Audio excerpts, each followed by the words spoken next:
Hi there, I'm Tina, and if you've ever felt like the outsider in your own family, you're not alone. My sister called me a used single mom at her birthday party I paid for. But that wasn't the worst part. For years, I stayed quiet while my mother and sister tore me down, smiled to my face, then mocked me behind my back. And just when I thought I could take no more, my 8-year-old son stood up and said something that made the entire room freeze. What could an 8-year-old say that stopped everyone in their tracks? I stared at the glow of my laptop screen as the clock on my kitchen wall ticked past midnight. My small apartment in Austin was quiet, except for the soft hum of the ceiling fan and the clicking of my fingers on the keyboard. Bills were stacked neatly to my left, a growing tower of overdue notices, school fees, and utilities I hadn't gotten around to yet. Numbers. That's what my life had come down to. Countless spreadsheets, late-night calculations, juggling every penny to make sure my son Noah had everything he needed.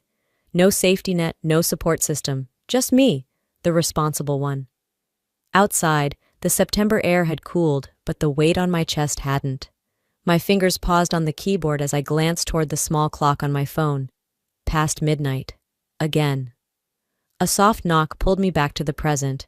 Noah peeked his head around the doorframe, hair messy from sleep, voice small. "Mom, do we really have to go to Aunt Maribel's birthday tomorrow?"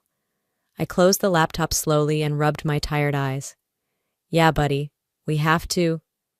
He looked at me like he knew I wasn't telling the whole truth, then nodded and shuffled back to bed. After tucking him in, I sat back down, but I couldn't focus. My mind wandered back to last week, the conversation that started all this. Vivian, my mother, had called me casually while I was in the middle of a client meeting. "Your sister's planning her big birthday party, honey. She thought it'd be nice if you could help out. You know, cover the costs." I should have said no. I wanted to say no.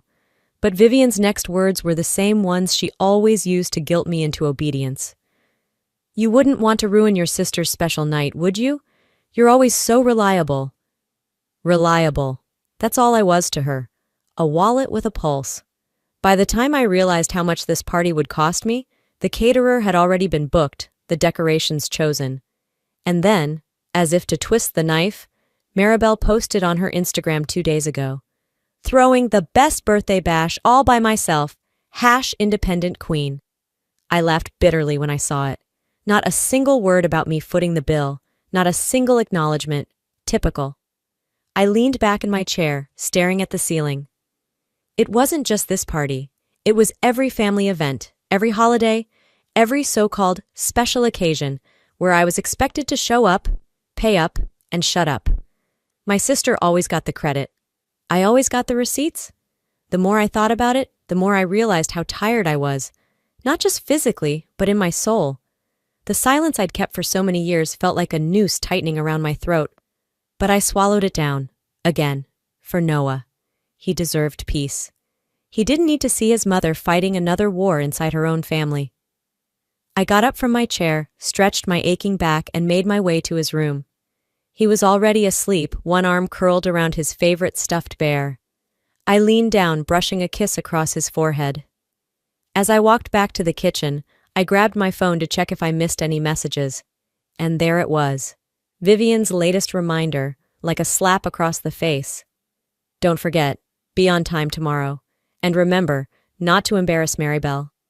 I stared at the text, my stomach tightening. How much longer was I supposed to bite my tongue? How much longer could I swallow my pride before it swallowed me whole? My mother's words echoed in my mind all night. I barely slept, staring at the ceiling while the weight of that message pressed against my chest like a stone. Morning came too quickly. By 9 a.m., I was already dressed and driving across Austin toward Vivian's house, the house I grew up in, but never felt at home. The sun was sharp and bright, the kind of day most people would call beautiful. I didn't notice. My stomach was tight the entire drive. When I pulled into her driveway, I took a deep breath, trying to prepare myself. I knew exactly what kind of day this would be. It was never just party preparations. It was an exercise in swallowing pride. As soon as I stepped inside, the scent of fresh flowers and vanilla candles filled the air. Vivian liked everything to look effortless, even though someone else, usually me, was always the one making it happen. She glanced up from her tablet, not even bothering to greet me properly. "You're late," she said flatly, although I wasn't. Before I could answer, she gave me a once-over, her eyes lingering too long. "Couldn't you have done something with your hair? You don't want people thinking you've let yourself go?" The comment stung, but I kept my face neutral. In the living room, Maribel stood in front of the mirror, rehearsing her speech like she was accepting an Oscar. She barely acknowledged me as I passed. "Mom said the caterer's late," Maribel said, flipping her hair without looking at me. "Make yourself useful." That was how it always went. My existence was a convenience, nothing more. I spent the next hour confirming guest lists, arranging table settings, smoothing out last-minute chaos, while they talked over me like I wasn't there. As I was double-checking the seating chart, I overheard Vivian talking to one of the decorators. "No, Tina's friends won't be attending. This is a classy event. We don't need her kind of people." Her kind of people. I paused, my hand tightening around the guest list. I waited until the decorator walked away before asking quietly, "You didn't invite Angela or Karen." Vivian barely glanced up. "This isn't one of your backyard barbecues, dear." Maribel chimed in from across the room, her tone coated in sugar but sharp underneath. "You know how awkward it'd be if your boring friends showed up?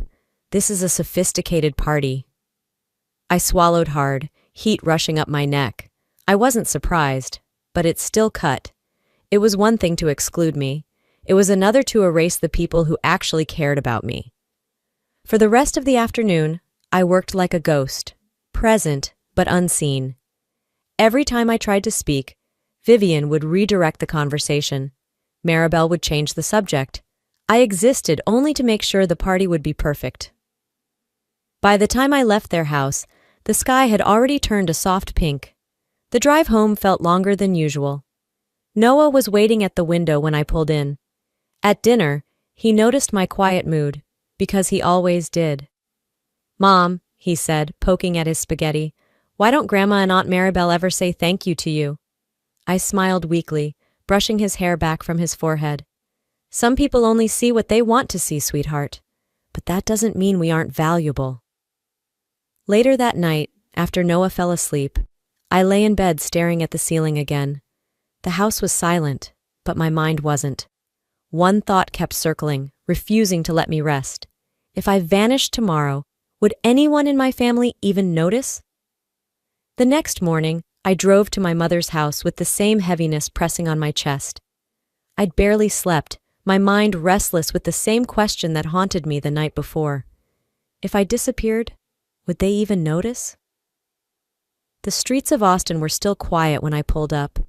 Early sunlight spilled over the rooftops, casting long shadows across the pavement. I sat in the car for a few seconds, staring at the grand front door of the house I grew up in, a place that never really felt like home. When I finally walked in, I was greeted by the same cold efficiency as always. Vivian barely looked up from arranging silverware. "You're early," she said without warmth, as if that were a crime. Maribel's laughter rang out from the dining room, where she was adjusting the centerpiece of the long table. She looked flawless, as always. Her perfectly styled hair, her immaculate red dress, the picture of the perfect daughter. I knew my role. I stayed out of the way, smoothing tablecloths, checking details, making sure everything was flawless. Guests began arriving by late morning. Vivian greeted them like royalty, kissing cheeks and smiling wide.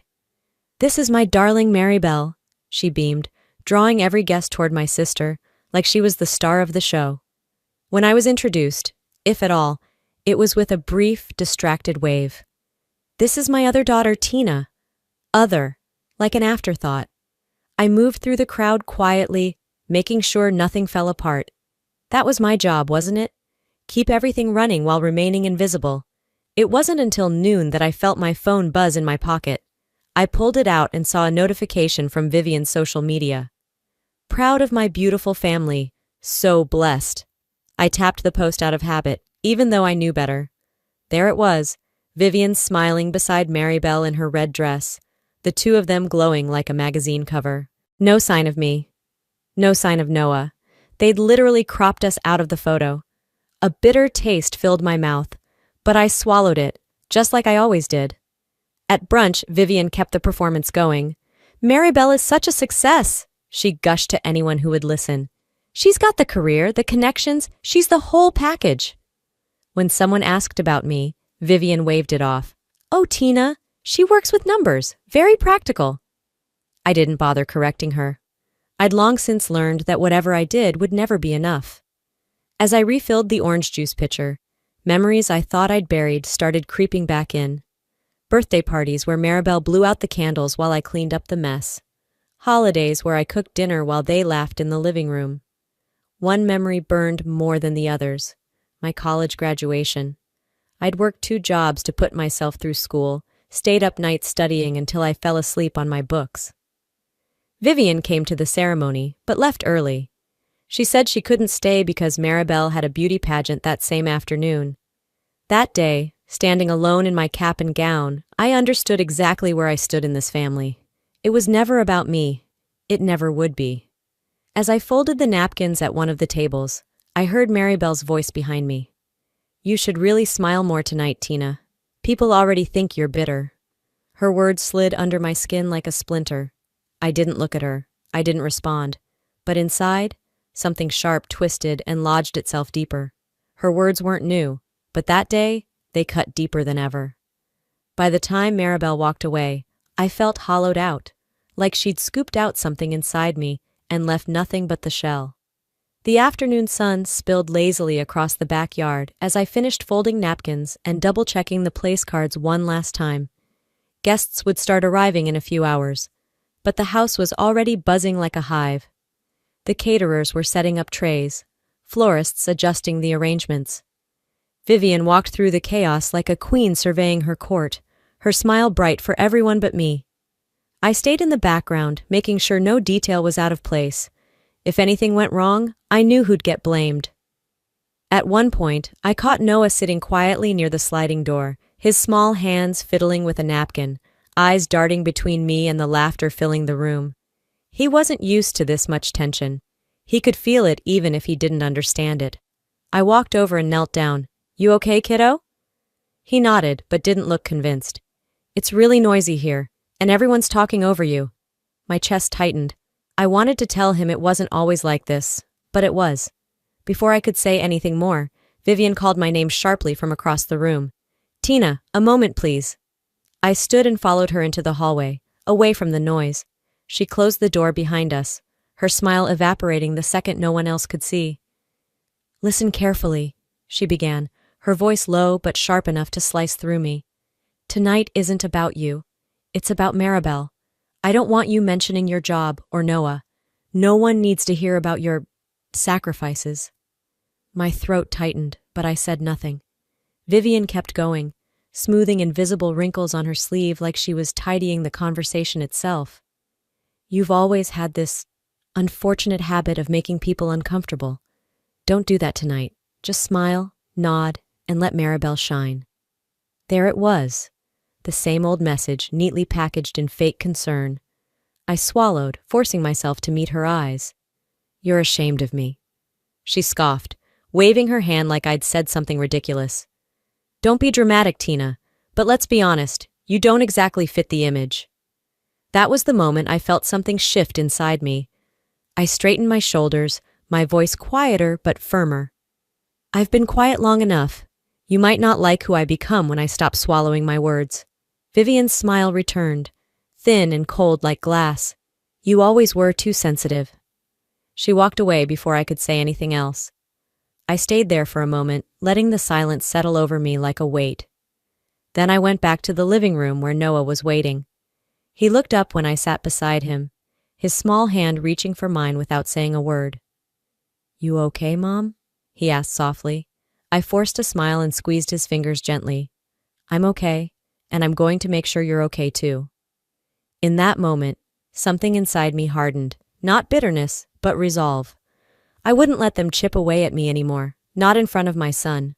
As the first guests began to arrive, the air in the house shifted. Laughter and chatter filled the rooms, the buzz of celebration echoing off the walls. But beneath it all, I felt something else.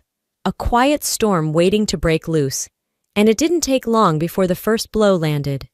The evening unfolded like a well-rehearsed play. String lights glowed softly over the backyard. The scent of roses and expensive perfume mingled in the warm Texas air. Laughter filled the space, and the sound of clinking glasses echoed beneath the music. Maribel stood at the center of it all, radiant in her red dress, a glass of champagne in hand. She laughed easily, moving from guest to guest like she was running for office. I stayed near the bar, Noah by my side, my eyes scanning the crowd without really seeing anyone. Vivian floated past me once, stopping just long enough to give me a thin smile. "Try to keep up tonight, sweetheart. Don't look so serious." I nodded tightly and went back to watching from the sidelines. It was safer there. Dinner began an hour later, guests taking their places at the long table. Vivian made her rounds, greeting each person like she was the hostess of the century. When she finally sat down, the conversation at her end of the table grew louder.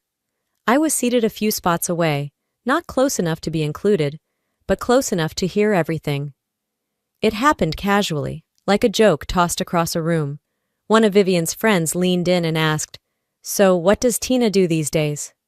Vivian's voice cut through the noise, loud enough for everyone nearby to catch. "Oh, nothing fancy, she's just a numbers girl. Sits behind a desk, crunching spreadsheets. But at least she's good at paying bills." The table chuckled politely, like it was a harmless joke. I sat perfectly still, my fingers curling around the edge of my plate. Numbers girl. That wasn't new. I'd heard versions of it my whole life, but tonight it felt heavier, sharper, like she wanted everyone to know I'd never be more than the woman who wrote checks and stayed quiet. I inhaled slowly, choosing my words carefully. "Actually," I said, my voice calm but clear enough to carry, "I run my own financial consulting firm, and without me, this entire party wouldn't be happening." The table went quiet for a beat too long. Vivian let out a light laugh, waving her hand like she was swatting away a fly. "Oh, honey, no need to make this about you. We all know Maribel is the reason we're celebrating." I met her eyes and smiled tightly. "I'm not making it about me. I'm just tired of pretending I'm invisible." For a moment, no one said anything. Then the conversation resumed, shifting away from me like I'd never spoken. Later, as the party wound down toward dessert, I felt a small tug at my sleeve. Noah was looking up at me, his brows drawn together in that worried way he had when he sensed something was wrong. "Mom," he whispered, "why does Grandma talk about you like you're not good enough?" His question landed heavier than anything Vivian had said. I bent down, brushing his hair back gently. "Some people only see what they want to see, sweetheart, but the truth?" I leaned closer. "The truth always finds a way." Noah nodded solemnly, but I could tell he didn't fully understand yet. Neither did I. I didn't know then, but the truth was about to tear through the facade faster than I imagined. It started with a toast I wished I'd never heard. By the time dessert plates were cleared away and glasses refilled, the atmosphere had shifted. The polite small talk had turned louder, fueled by wine and showmanship. I could feel the energy around me tightening, like the air before a storm. Maribel stood at the center of the room, her red dress catching the light as she clinked her glass for attention. "Everyone, may I have your attention for just a moment?" The guests quieted, turning toward her expectantly. I stayed in the back, Noah at my side, my hand resting protectively on his shoulder. My heart thudded against my ribs, as if it already knew what was coming. Maribel smiled that rehearsed, perfect smile. "First, I want to thank everyone for being here tonight. It means the world to me to celebrate with all of you."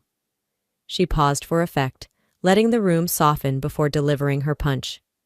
"And, of course," she continued sweetly, "a special thanks to my sister Tina, the strongest single mom I know. She sacrificed her youth and career to raise a child alone. But hey, at least she's good at paying for parties like this." The laughter that followed wasn't loud. It was scattered, uncomfortable. Some chuckles, some eyes darting away. My stomach dropped as if the ground had vanished beneath me. She hadn't even tried to hide the insult. It was delivered with a smile, wrapped in faux affection, but sharp enough to draw blood.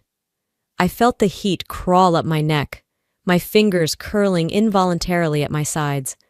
I glanced down at Noah, who was looking up at me wide-eyed, his small face confused and hurt.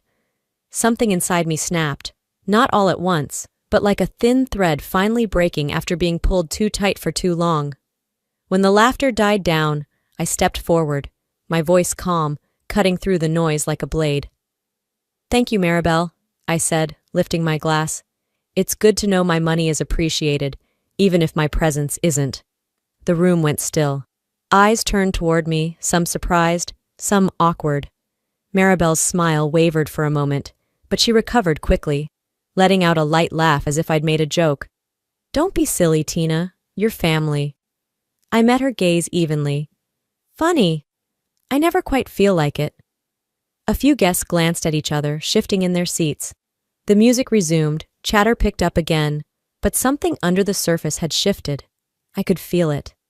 Later, as I stepped out onto the patio to catch my breath, I overheard Maribel talking to one of her friends near the bar, her voice sweet but soaked in sarcasm.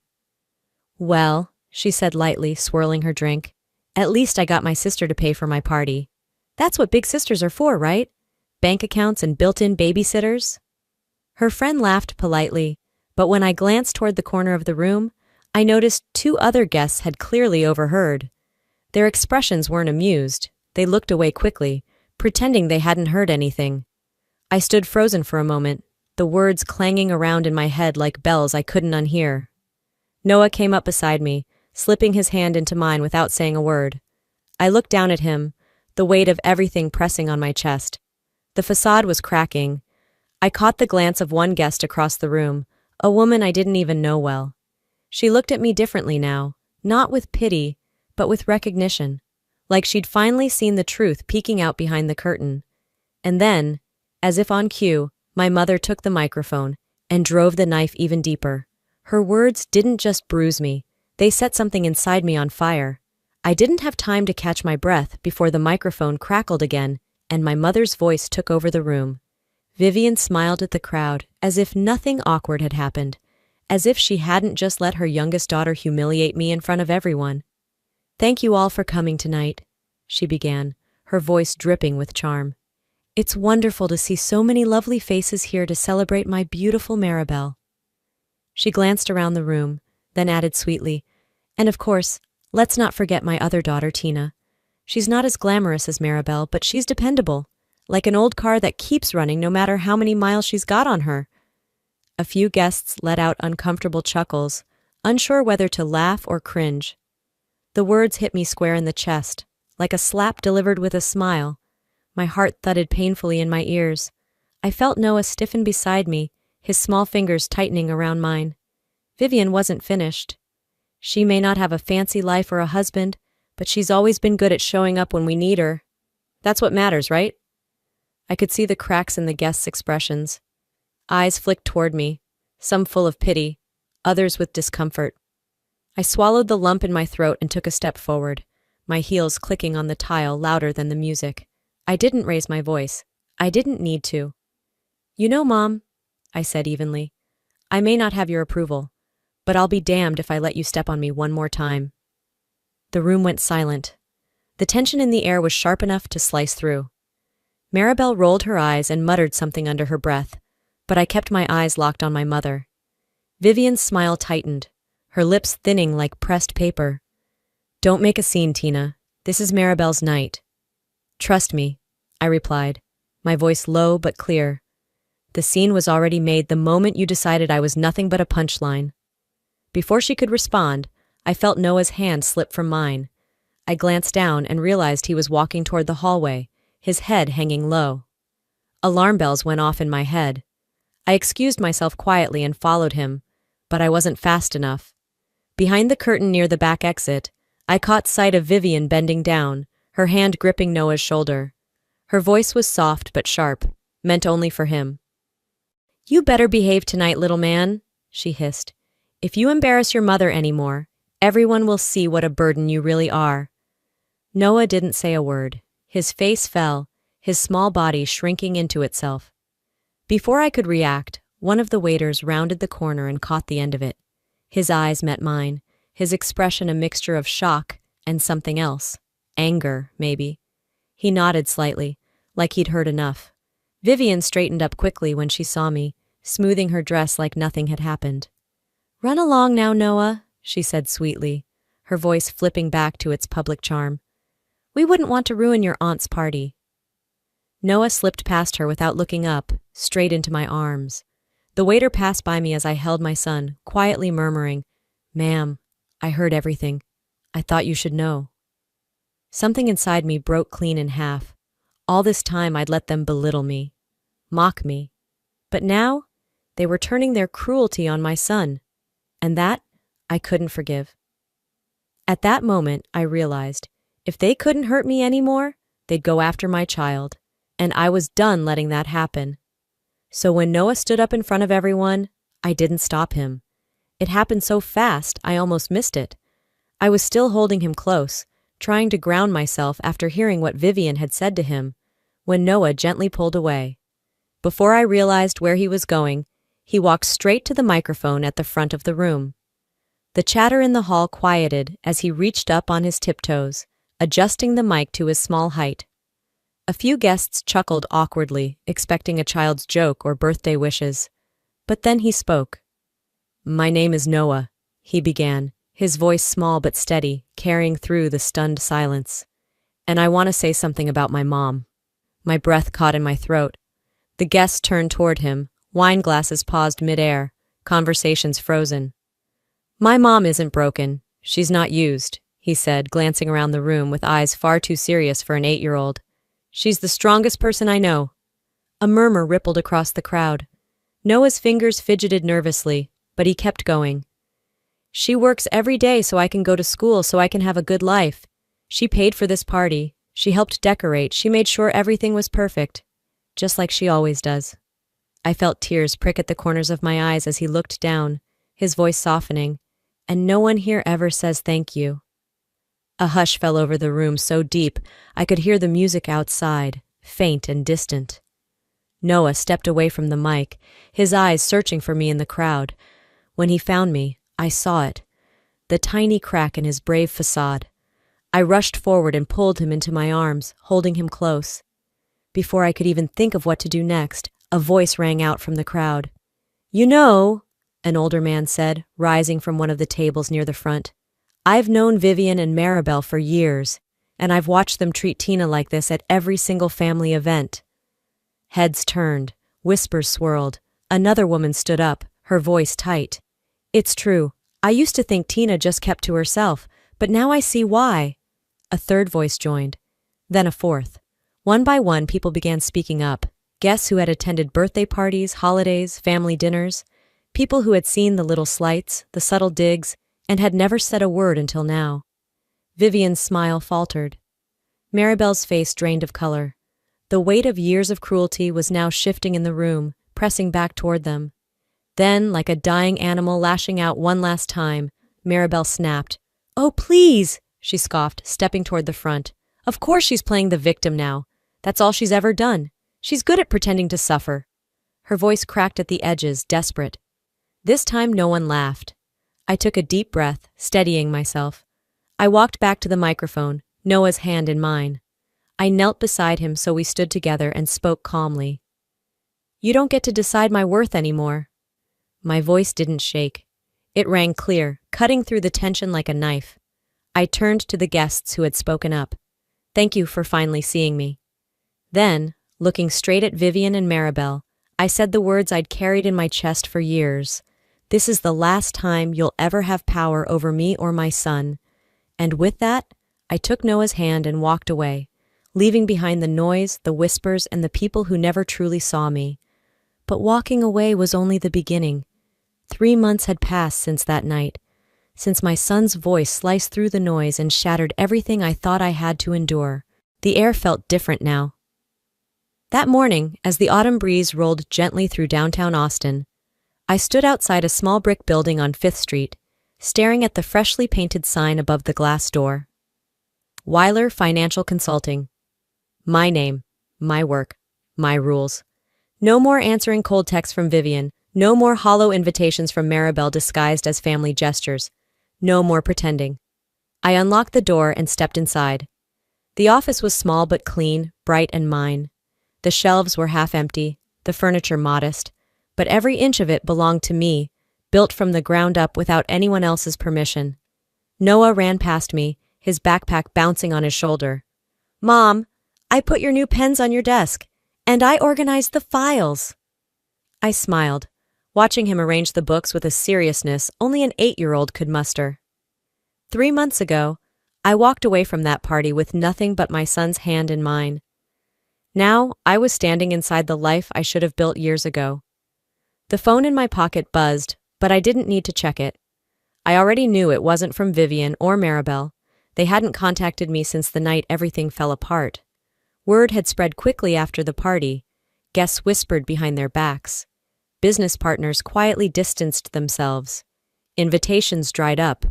Maribel's carefully curated public image crumbled almost overnight. She lost 2 freelance contracts. Her Instagram followers dropped like flies. Friends who once admired her extravagant lifestyle stopped returning her calls.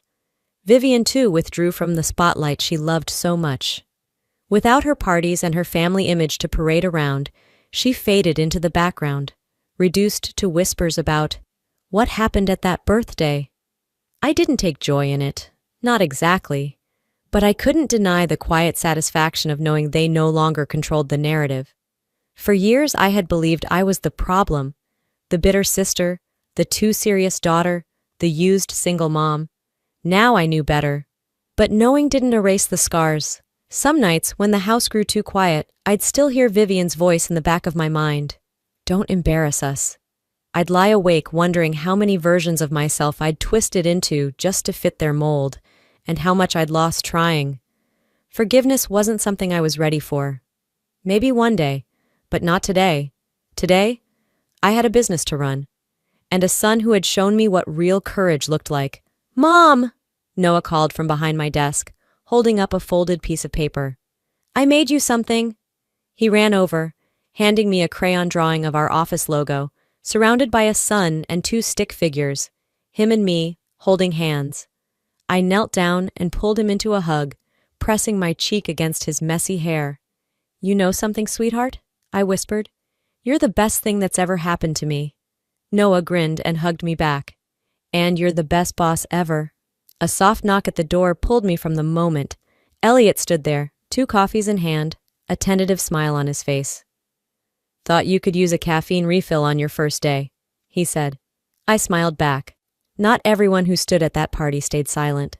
Some people had seen and stayed. I took the coffee and nodded my thanks. As the 3 of us sat on the worn leather couch, Noah chattering away about his latest science project, I let myself breathe. For the first time in years, I didn't feel small. I didn't feel like a footnote in my own story. I looked around at my little office, my son's drawing taped proudly to the wall, and the people beside me. And I realized something. Sometimes, family isn't who you're born to. It's who stands beside you when everyone else turns away. And sometimes, the voice that saves you is smaller than you'd ever expect. Before I end this story, I want to leave you with something I wish I'd heard years ago. For most of my life, I stayed quiet because I thought keeping the peace meant keeping the family. I thought if I bit my tongue and took the hits, it would earn me love or acceptance. But here's what I learned. Your worth isn't measured by who claps when you're silent. It's measured by how you stand when you finally speak. Family isn't just blood. It's who respects you, who lets you grow beyond the version they created in their mind. Sometimes it takes the smallest voice, like my son's, to remind you that you deserve to be heard. So let me ask you, have you ever stayed quiet to avoid conflict, even when it hurt you? Have you let someone's words define you for too long? Share your story in the comments. I want to hear it. And tell me where you're watching from. Your voice matters here.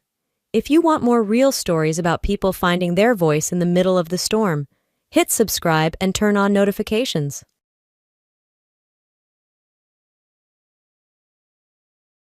My name is Helen, and I am 28 years old. I live with my mother, younger sister, and grandmother.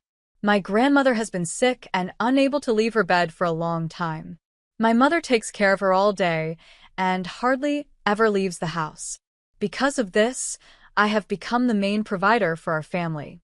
I work several jobs to earn money and pay for our needs. Life is hard as I juggle work and house chores, but without my help, our family wouldn't manage. When I come home from work, I always see my mother, Lauren, taking care of my grandmother. Mom, you've worked hard today. Welcome back, Helen. You must be tired from work, she says with a gentle smile. But I can see the dark circles under her eyes. Mom, are you getting enough sleep? I ask. I keep watching over Grandma, so it's hard to rest, she replies with a small laugh. But this is my duty. She is always kind and dedicated to our family. My father passed away when I was 13, and since then, my mother has raised me and my sister, Rachel, all by herself. Rachel is 11 years younger than me. My mother worked late nights to support us, so she didn't have much time to care for us. My grandmother helped raise us, cooking our meals and looking after us. I also helped take care of Rachel. After high school, I didn't go to college. Instead, I started working right away to support my family. But when my grandmother became sick and needed full-time care, my mother had to quit her job. Now, we rely on my income and my grandmother's small pension.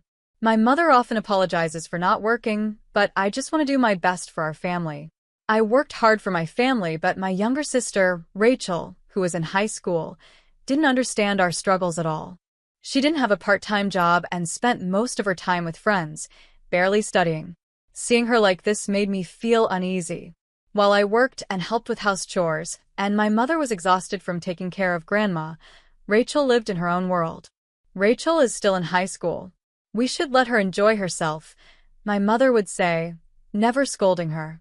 It's true that high school is a fun time, but I wished Rachel understood our family's situation better. One day, as I came home, I heard a loud voice at the entrance.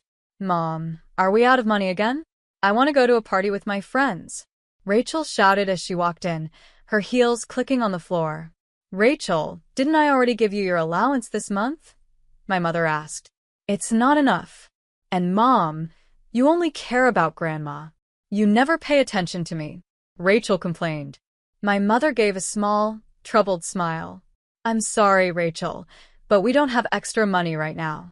Rachel clicked her tongue in frustration and threw her bag down. Ugh, this is the worst. Why was I even born into this family? I frowned at her words. Rachel, do you even realize how lucky you are? I asked. What? That's easy for you to say, Helen. You have your own money because you work. If that's how you feel, why don't you start earning money yourself? Rachel glared at me but soon pulled out her phone and started typing, ignoring me completely. My mother kept spoiling her, and after Rachel graduated from high school, she neither worked nor went to college. Instead, she spent all her time going out with friends, wanting a life full of luxury. She often talked about her love for Italy after visiting there once. One day, I'm going to open an Italian restaurant in Maldives, she would say. One day, she excitedly asked our mother, Hey Mom, if I open a restaurant in Maldives, will you help me? My mother looked surprised but smiled. That sounds wonderful, but Rachel, you need money to open a restaurant. It's fine. I'll figure it out somehow, Rachel replied with confidence. I sighed. Rachel, opening a restaurant isn't that simple. Shouldn't you start by working and gaining some experience first? Rachel scoffed. Helen, you have no dreams, do you? Dreams? I never really thought about them. My only concern had always been supporting our family. But Rachel's dreams seemed far from reality. Then, a few days later, something happened. One weekend night, as I was walking home from work, the streets were dark, with only the dim glow of the streetlights. Suddenly, I checked my phone and saw several missed calls from Rachel. A bad feeling crept over me. With a sigh, I called her back. She answered right away. Helen, please. I need your help. Her voice sounded panicked. In the background, I could hear a crowd of people. Rachel, what happened? I asked. I got into trouble. Please come pick me up. Again? Rachel had been going out every night, and her drinking was getting worse. It wasn't the first time she had gotten into trouble while drunk. Where are you? In front of the downtown club. Please hurry. Reluctantly, I drove to where she was. When I arrived, I saw a few police officers standing outside the club. Rachel was sitting on the ground. Her hair was messy, and there was a scratch on her cheek. A man in a suit was talking to the police with a serious look on his face. One of the officers turned to me. "Are you her sister?" Yes. "What happened?" "It seems she argued with this man over some drinks. Things got heated and she ended up hitting him," the officer explained. I looked down at Rachel. She avoided my eyes. "No, that's not it. I just drank too much," she said defensively. "But you did hit him, didn't you?" the officer asked firmly. Yes. "I'm sorry," Rachel mumbled. She was arrested on the spot. When I got home, my mother was waiting in the living room, looking anxious. As soon as she saw me, she rushed over. "Where's Rachel? What happened?" I took a deep breath, trying to stay calm. "Rachel, she was arrested." My mother's face went pale. "Arrested? Why? What did she do?" she asked, her voice shaking. I explained the situation briefly. My mother sank down onto the couch, speechless. "My Rachel," she whispered in disbelief. Then she quickly asked, "She's not hurt, is she?" Watching her, I felt a heavy weight in my chest. This wasn't over yet. Luckily, Rachel was released the next day since it was her first offense, and the man didn't press charges. The police gave her a strict warning, but Rachel didn't seem to care. "Make sure this never happens again," they told her. But her face showed no guilt, only annoyance. Even after coming home, she didn't reflect on what she had done. Instead, she kept making excuses. "It wasn't a big deal. I was just unlucky." My mother gently told her, "Please don't do this again."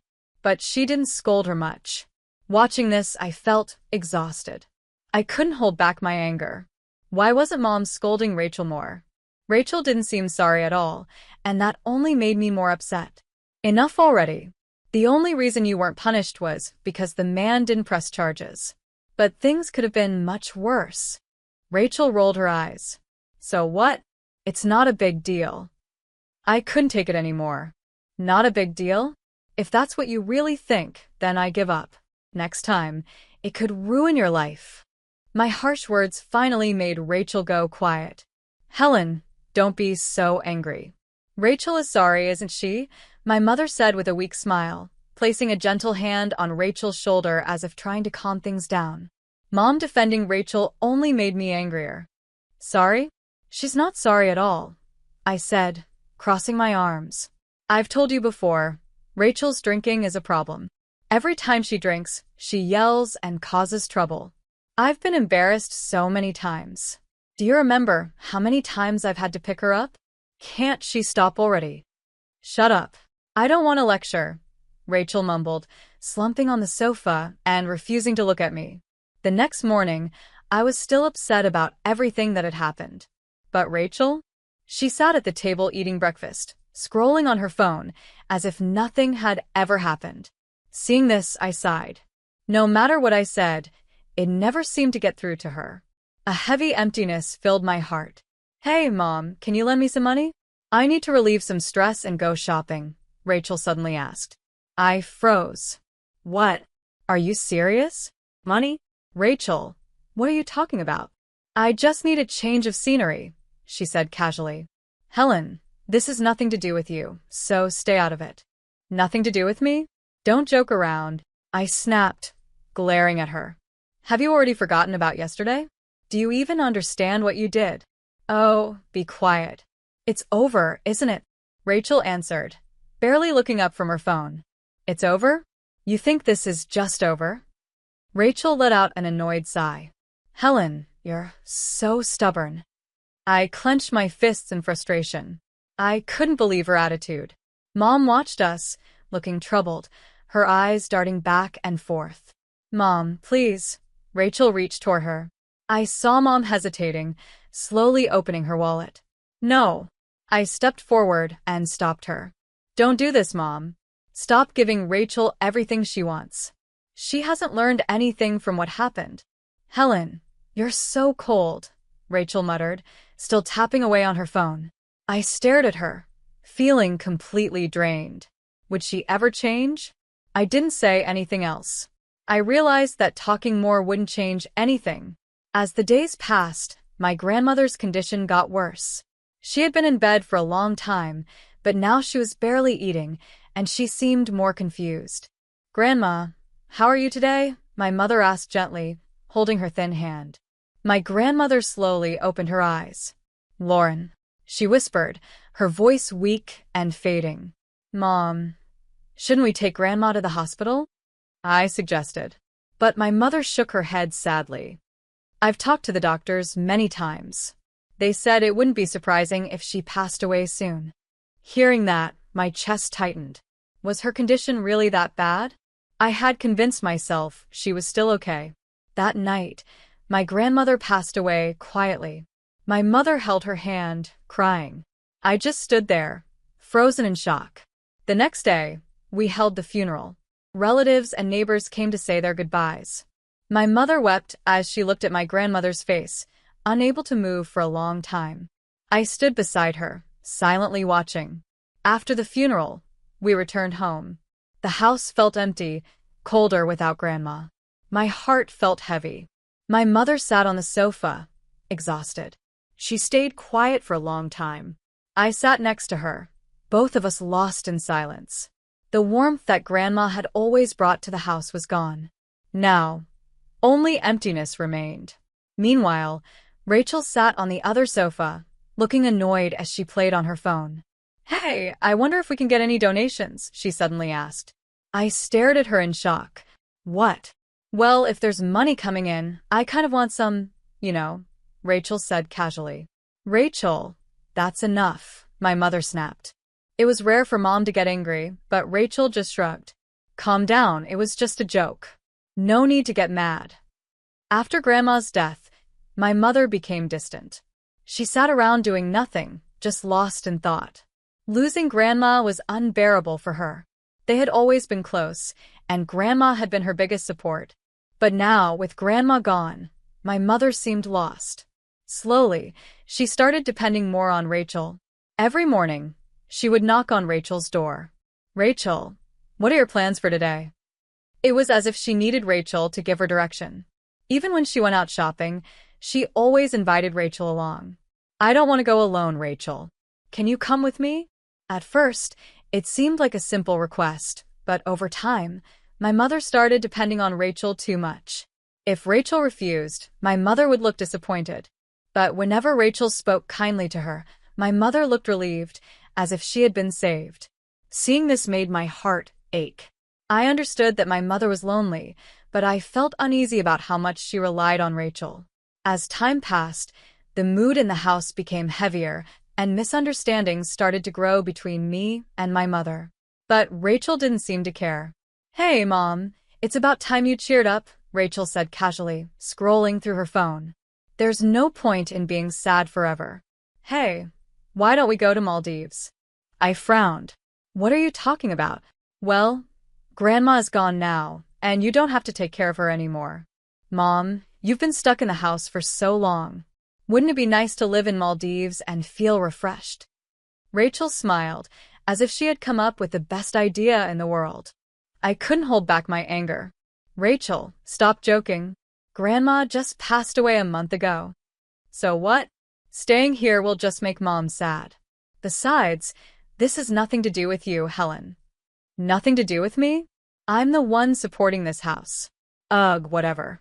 Mom, what are you going to do?" My mother didn't say anything at first, but I saw doubt in her expression. My heart sank. Was she seriously thinking about Rachel's idea? That night, I collapsed into bed, exhausted. There was too much on my mind: home, work, Mom, and Rachel. I could barely sleep. 3 months passed since Grandma's death, and my emotions had started to settle. But one evening, when I returned home from work, something felt strange. The house was too quiet. "Mom," I called out. No answer. I checked the entrance. Neither my mother's nor Rachel's shoes were there. As I walked into the living room, I noticed something was wrong. The furniture was still in place, but all of my mother's and Rachel's belongings were gone. It was as if they had never lived here. Then I saw a letter on the table. "To Helen, we are moving to Maldives. Rachel only has me now that Grandma is gone, and I want to be there for her. Thank you for everything. I am grateful to you. Please take care of yourself. Mom. I stood there in silence, unable to believe what I had just read. No, this had to be a joke. Mom had chosen Rachel over me. After everything I had done, working hard to support the family, helping her take care of Grandma, she still left me behind. She abandoned everything to move to Maldives with Rachel. A wave of anger and emptiness hit me all at once. My mind was spinning. That night, I lay awake, unable to sleep.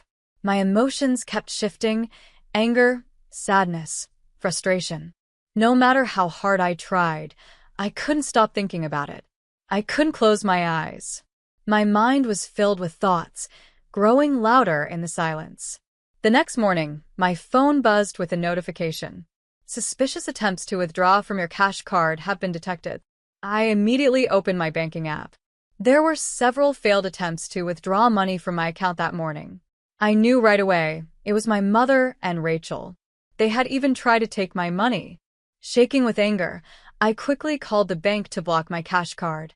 Just to be safe, I also suspended my credit cards. Are they stupid or something? I muttered. For the first time in a while, I felt a strange sense of calm. I had already suspected this would happen. A while ago, my mother had suddenly asked to borrow money. It felt odd, but I couldn't refuse her, so I reluctantly gave her the money. At the time, I didn't think too much about it, but something felt off. Then one day, I saw documents spread out on the table, papers about properties in Maldives. There were photos of houses and apartments, along with detailed descriptions. At that moment, I realized the truth. My mother and Rachel were planning to move to Maldives for real. Memories of everything that had happened rushed through my mind. Maybe the money she borrowed was for this. Maybe there was always another reason behind it. That's why I had already changed the settings on my cards to block overseas use. Now, in Maldives, my mother and Rachel would find themselves with no money. I sat down and thought. There was no reason for me to stay in this house anymore. Neither my mother nor Rachel needed me. It was time to end this. I started packing my things, ready to leave and start a new life. Just then, my phone rang. It was my mother. I hesitated for a moment, but decided to answer. "What do you want?" asked coldly. Well, actually, there's something I need to tell you, Helen," my mother said, her voice trembling slightly. "What now?" I said flatly. "I know about the money, but—" Rachel just wouldn't listen, she said, her words unclear. "So what?" "You chose Rachel over me," I said firmly. "It's not like that. I just thought moving to Maldives would be best for Rachel. She wanted to open an Italian restaurant there." My mother's voice sounded confused. "That's enough, Mom." I took a deep breath. "You've always spoiled Rachel. Have you forgotten how hard I worked?" My voice shook, but I didn't stop. I had to say it. I had worked so hard for my family, yet this is what I got in return. "I saw all the times you tried to take money from my account," I said firmly. My mother stayed silent for a while. Then, in a small voice, she finally spoke. "I'm sorry. I'm truly sorry." "Sorry doesn't fix this," I replied. Then, without another word, I hung up. Almost immediately, my phone rang again. It was Rachel. Still irritated, I answered. "Helen, please help me," she begged. "I don't have enough money to open the restaurant in Maldives. Do something." I sighed. "Figure it out yourself, Rachel. You always rely on Mom and me. How long are you going to keep acting like a child? If you need money, get a job." I didn't hold back. "There's no reason for me to help you after what you did." Rachel was silent for a moment. Then, she finally muttered, "I didn't mean it like that." "It's too late for excuses," I said coldly. "This is it for us." I hung up and, without hesitation, blocked both my mother and Rachel's contacts. As I packed my things to leave, a deep feeling of bitterness filled me. It hurt to be betrayed by them. But despite the pain, I knew what I had to do. I had worked so hard for my family, but in the end, they only saw me as a source of money. It was time to cut ties. And so, I left the house and started a new life. At first, living alone felt strange. but I quickly found peace. My mornings were quiet, and after work, I had time just for myself. Before, everything I did was for my family. But now I had the freedom to focus on me. I started studying for career growth, and even worked toward getting certifications I had always been interested in. Every day felt fulfilling, so different from my old life, where I was always burdened by family responsibilities. A few months later, I got a promotion and my salary increased. With no one taking my money, I could finally save and spend as I pleased. I traveled, bought things I liked, and enjoyed life in a way I never could before. This is truly my life, I thought with satisfaction, sipping my coffee. But then, curiosity got the better of me. Even though I had promised myself not to care, I couldn't help but check social media. I found Rachel's account. Her latest post stood out in bold letters. Help! Life in Maldives is tough. Can't find a job. I don't know what to do anymore. Her timeline was filled with desperate messages. I couldn't help but laugh. In the end, they couldn't handle anything on their own. They must have finally realized that they had depended on me all along. A message popped up on social media. Helen, please help. It was from Rachel. The confident, carefree Rachel I once knew was gone. Now, her words were desperate, almost tearful. But I felt nothing. The old me would have rushed to help without thinking. But not anymore. Without even reading the full message, I deleted it. As I closed the screen, I felt lighter, as if a weight had been lifted off my shoulders. I was no longer their backup plan, no longer someone they could use when things went wrong. They had made their choice. Now they had to deal with the consequences. I set down my phone, took a slow sip of my coffee, and murmured to myself, they made their bed. Now they have to lie in it.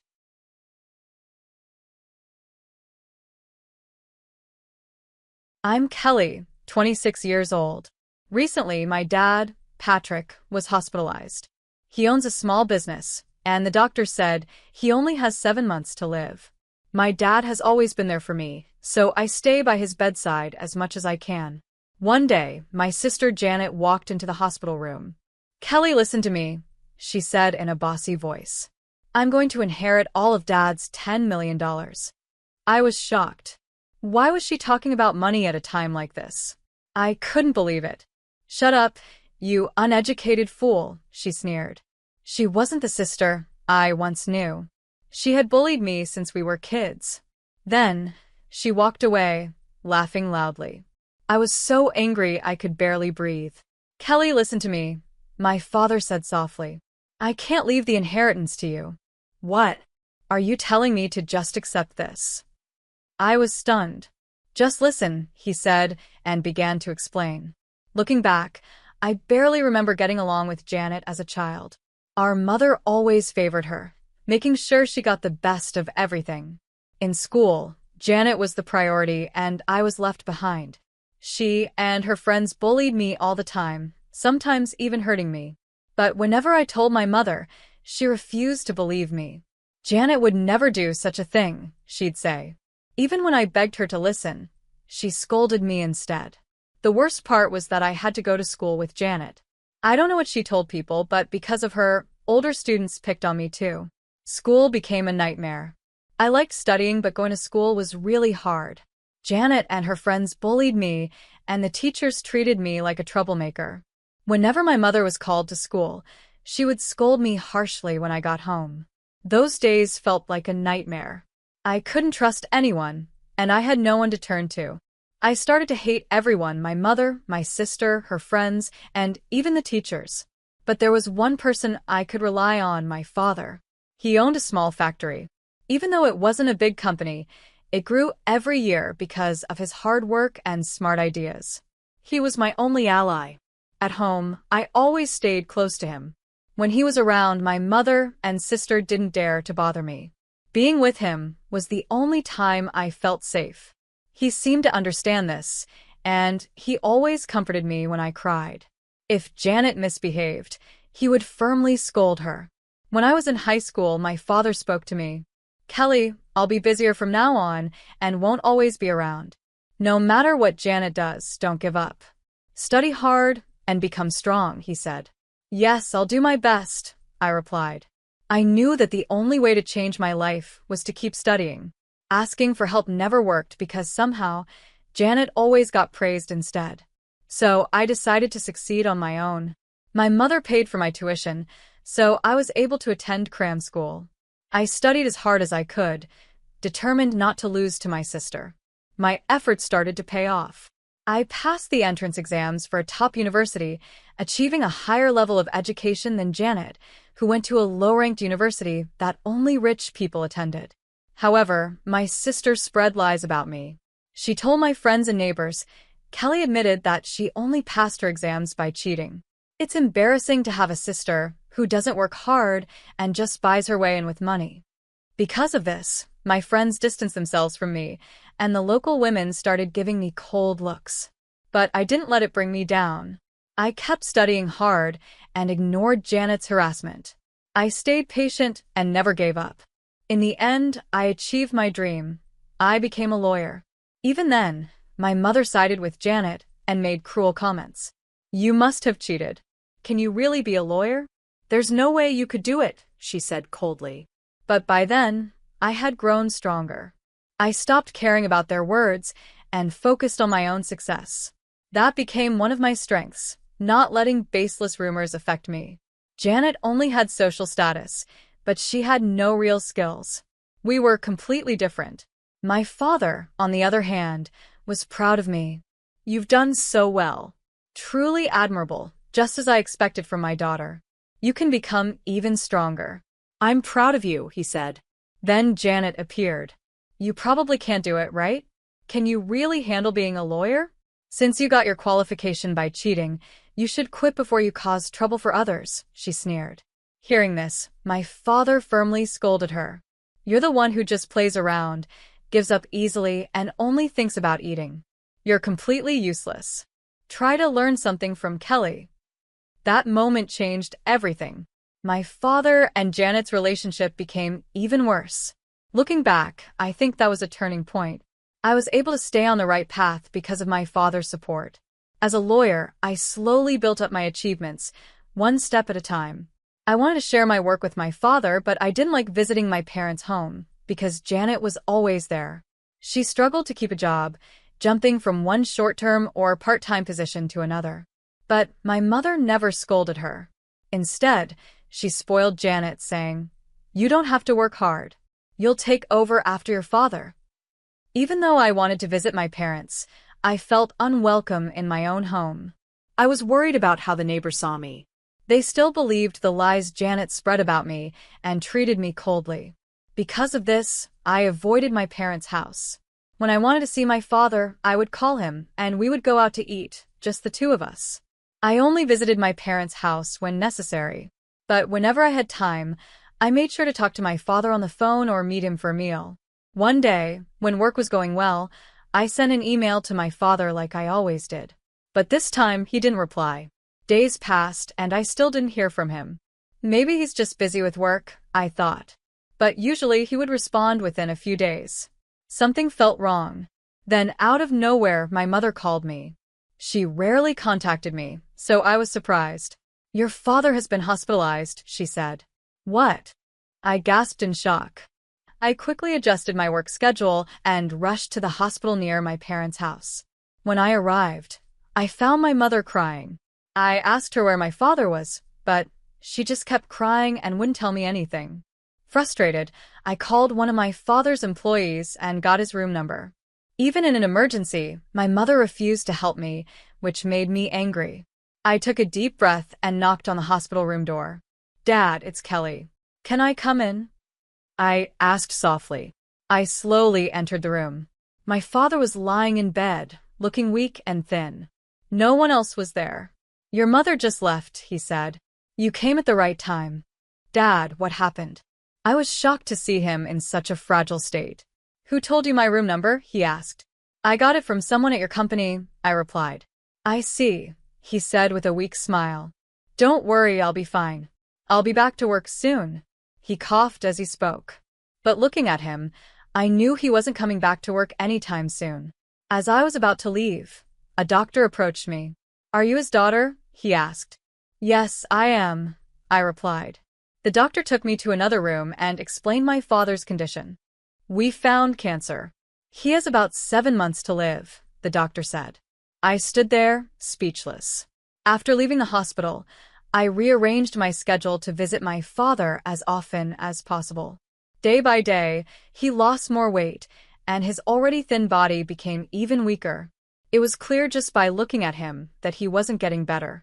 One day, when I went to see him, my sister Janet arrived at the same time. I unexpectedly ran into Janet.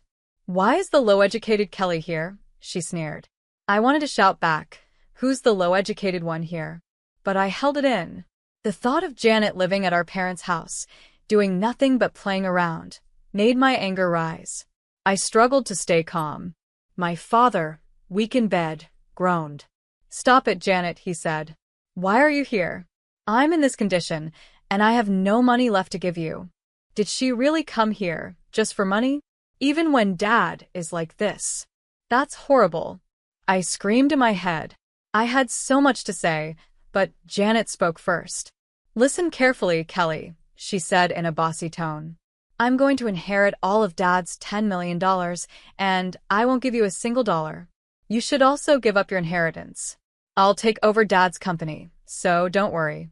I was so shocked that I couldn't speak. She was talking about money while our father was sick, without any concern for his health. Then she walked out of the room, laughing. Janet, who does nothing but waste time, says she'll take over the company? What a joke. She's really the worst. I tried to keep my anger in check. Then my father spoke quietly. "Listen carefully, Kelly. I can't leave the inheritance to you." "What do you mean? Are you telling me to just accept this?" I was stunned. "It's okay," he said, as if trying to calm me down. Could it really be that my father has no intention of leaving me anything? I told myself that money isn't everything, but it still hurt. "Just listen," my father said. Then he explained the real situation with the company. After hearing everything, I was speechless. "Listen," he said firmly. "No matter what happens, don't even think about trying to inherit the estate." It was getting late. "You should go home now. You have work tomorrow, right?" he added. Following his words, I returned to my apartment. The next morning, I got so busy with work that I didn't even have time to send my father an email. Then his conditions suddenly got worse. Even though the doctor said he had 7 months left, he passed away 3 months earlier. At the family meeting during the funeral, I followed my father's wishes and agreed to let Janet inherit everything. I confirmed the will with the lawyer, and just as expected, it stated that all the inheritance would go to Janet. When my mother and Janet heard this, they both blamed me. "A sneaky person like you could never run the company," my mother said. "That's right. The company and all the money belong to me now," Janet added.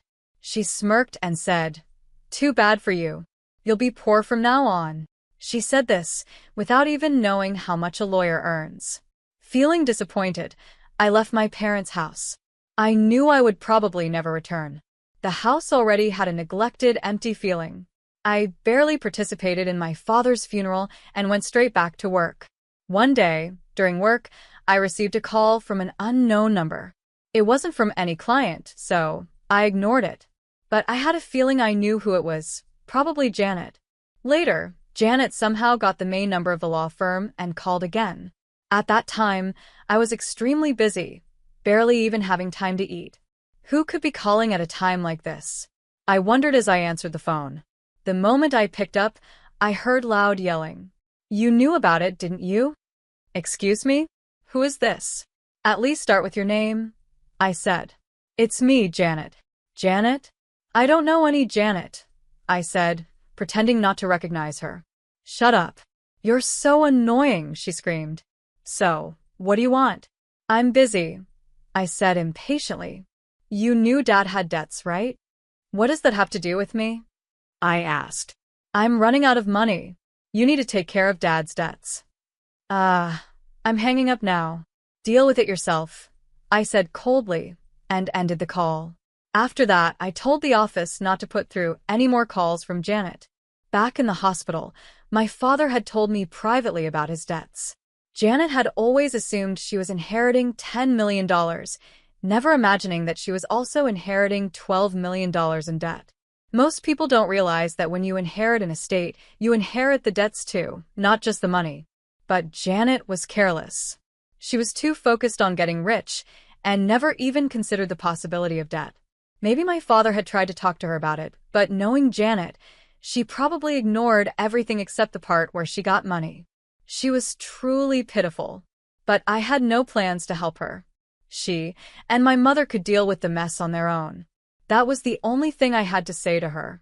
I found out that Janet was living a terrible life. She kept borrowing more money just to pay off her old debts.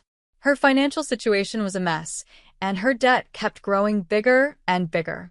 Looking at how lazy she had been all her life, I couldn't help but smirk. It wasn't that I enjoyed seeing her suffer, but after everything she had done to me, it felt like karma had finally caught up with her. I had no intention of helping her. This was the result of her own actions. Not long after, my mother also started calling me over and over, begging for money. "Please, help your mother. Even a little bit would make a difference," she cried. I was shocked by her request. How ridiculous. All these years, she only cared about Janet and ignored me completely. And now, when she's in trouble, she suddenly turns to me for help? I refused. I told my office not to transfer any calls from my parents' home, and I blocked both my mother and Janet's numbers on my phone. I even made sure calls from public phones wouldn't go through. But somehow they kept changing numbers and calling me repeatedly. It was as if they were standing on the edge of a cliff, screaming for help as they were about to fall. But I did nothing. In fact, it felt like I was saying goodbye and pushing them off the edge myself. I never thought that everything Janet had done to me over the years would come back to her like this. Later, I got more surprising news. Janet was being sued by former employees of my father's company. She hadn't paid their wages for 3 months. Clearly, her debts had trapped her, and now everything was falling apart. But then, something unexpected happened. The employees reached out to me. "Kelly, you are diligent and honest. You're the only one we can trust. Please do something about Janet," they said. I saw this as an opportunity. My father's company was important to him, and I couldn't let Janet ruin it. I took legal action and removed both Janet and my mother from the company. As we walked out of the courtroom, they screamed at me, calling me a traitor. Then they stormed off. After that, the employees asked me to temporarily take over as the company's president. At first, my plan was to find someone else for the position and continue my career as a lawyer. But then the employees said something that changed my mind. "We don't trust anyone but you, Kelly. You're the one who protected us. You're our leader." Hearing those words, I felt a sense of purpose. I had always liked manufacturing, but I never imagined I would actually take over my father's business. So, I made a big decision. I quit being a lawyer and became the president of my late father's company. I never expected to take over my father's business, but here I was. The workplace had a warm and welcoming atmosphere, and I felt comfortable there. The employees respected me because they had seen me learning from my father for years. Unlike Janet, who wasted her time on useless things, I had worked hard. The employees understood the difference between us, which is why they naturally trusted me. With time, I managed to grow the company. My knowledge of the law also helped, and the business ran smoothly without major problems. As a subcontractor for various companies, we continued to expand. The number of employees increased, so we decided to move to a bigger location. We also built a staff dormitory and improved employee benefits by adding more allowances. Because of these efforts, our company was even featured on local television as a great place to work. When asked about the key to success, I said, "Patience and effort are everything. If you keep working hard, results will naturally follow." I focused on developing our employees, which helped the company grow even more. Although I had enjoyed my work as a lawyer, I found even greater happiness in running the company. If I had given in to negativity and quit, I would probably be living a careless, unmotivated life, blaming others for my failures. I realized something important from watching my mother and sister. Complaining about life and speaking badly about others doesn't make anyone want to follow you. I didn't want to be like them. I just wanted to live honestly and do my best. But seeing how miserable my sister and mother had become, I knew I had made the right choice. Later, I became well known as a female CEO and even started dating someone I met through work. I had no idea what happened to my sister and mother. I had no desire to look for them or help them, especially after seeing how much their actions had hurt the employees. I knew they would probably never come back. After several years of dating, I got married. My husband was a talented young entrepreneur who successfully ran a small factory. We got along well, and we had a small but meaningful wedding that truly reflected who we were. The happiness I felt that day was greater than anything I had ever experienced. Not long after the wedding, I found out I was pregnant. We were expecting a baby boy. That alone was enough to make my life feel complete. Then one day, as I was working in my office, an employee rushed in. "Excuse me, Rachel President," they said breathlessly. Luckily, no one else was in the room at the time. The employee looked excited and nervous. "Janet is here," they announced. "What?" I said in shock. Now, holding my swollen belly, I wondered, why now? I stepped outside. There stood Janet, dressed poorly and looking dirty. "This company is mine, Kelly," she shouted threateningly. "With your messy appearance, you can't be the president. I should take over." Hearing this, some employees who had been listening threw water at Janet. These were the same employees she had refused to pay when she was in charge. "Get out," one of them shouted. "Kelly is our president. You are not fit to run this company. Just leave. You're nothing but trash." I was shocked. For so long, the only person I could rely on was my father. But now, I realized how many people truly supported and trusted me. "We'll take care of her, Rochelle President. Please go back inside," one employee said. Janet suddenly changed her tone. "Kelly, please help me," she begged. But I had no sympathy left. "Please leave. You're only causing trouble for everyone," I finally said. Then, I spoke the words I had held inside for so long. "I truly hate you." Without looking back, I walked back into my office. I don't know what happened to Janet after that. Sometime later, I gave birth to a healthy baby boy. Everyone around me warmly congratulated me. Since I took over the company and focused on rebuilding it, I noticed a big change in the employees. People who used to work with sad, tired faces now smiled again. One day, an employee who had worked with my father came to me and said, "President Kelly, we all really love working here because of you." Hearing those words, my heart felt warm. For so long, even my own family never truly acknowledged me. But now, I was surrounded by colleagues who trusted and respected me. My heart was full of gratitude and happiness. "Thank you so much," I told them. "But this achievement isn't just mine. It was only possible because of the hard work and support of every single one of you." As I spoke, I remembered something my father once told me. "You can become stronger." Back then, I thought he was just encouraging me. But now, I realized his words had become my reality. The company was growing stronger, and I was ready to take it even further. One of my main goals was to create a better workplace for women. We improved our maternity leave policy and introduced flexible work schedules to make it easier for employees to balance work and family life. As part of our efforts to support working parents, we even set up an on-site daycare. These changes were noticed by many people, both inside and outside the company. Most importantly, our female employees deeply appreciated them. "Thank you, Rochelle President," they often said with smiles. At that moment, I knew I had finally created something truly meaningful. "I can keep working even after having children," one female employee told me with tears in her eyes. In that moment, I truly understood the importance of my role as president. Running the company wasn't just about keeping the business going. Seeing how our policies made a real difference in people's lives and helped them build a better future brought me incredible joy and a deep sense of responsibility. But my journey wasn't always easy.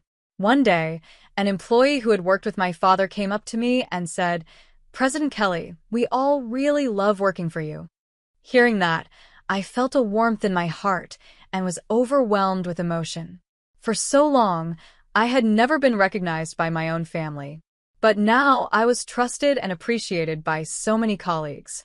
It filled me with gratitude and happiness. Thank you so much, I told them. But this achievement isn't just mine.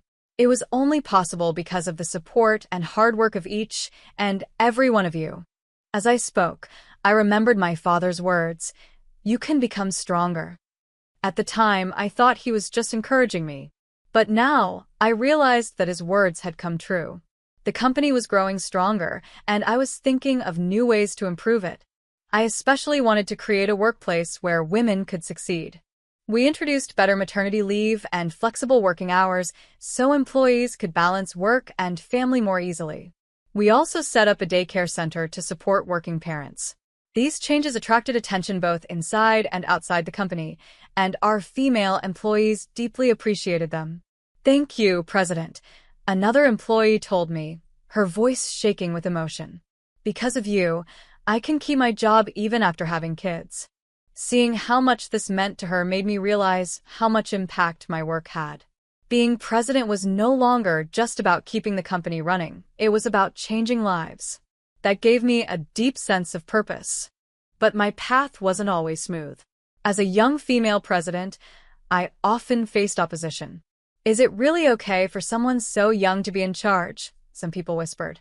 "She'll probably give up soon," others said. I heard the criticism, but I never let it discourage me. No matter what people said, I was determined to prove them wrong. I never let the criticism bring me down. I stayed strong because my father had taught me the importance of perseverance. My own hard work and experiences also gave me the strength to keep going. One day, I received an unexpected call from the local Chamber of Commerce. "President Kelly, would you be willing to give a talk for us? We are running a program to support female entrepreneurs." The request was so sudden that I hesitated. I wasn't sure if I should accept. But as I thought about it more, I realized that my experiences could be valuable to women who wanted to start their own businesses. Feeling inspired, I decided to accept the invitation. On the day of the event, I walked into the venue and saw many women sitting in the audience, their faces full of anticipation. I took this chance to share my story honestly. I talked about my complicated family situation, the criticism and struggles I faced in society, and how I overcame each challenge. After my talk, a woman nervously approached me. "Actually, my family is against me starting a business," she admitted. "But after hearing your story, President Kelly, I've decided not to give up." Her words reminded me of my own struggles. "You'll be okay," I told her with a smile. "Treasure the people who support you, and keep believing in yourself." This simple advice, based on my own experiences, made me realize something important. Running a company wasn't my only role. I could also be a source of hope, especially for women facing difficulties. Over time, my efforts started to be recognized. One day, a large envelope was delivered to my office. Inside was a certificate of recognition from a local economic organization. The certificate read, "In recognition of your contributions to the regional economy as a female executive and for giving courage and hope to many people, especially women." As I read those words, tears filled my eyes. At that moment, I truly felt that if my father were watching from heaven, he would be proud of me.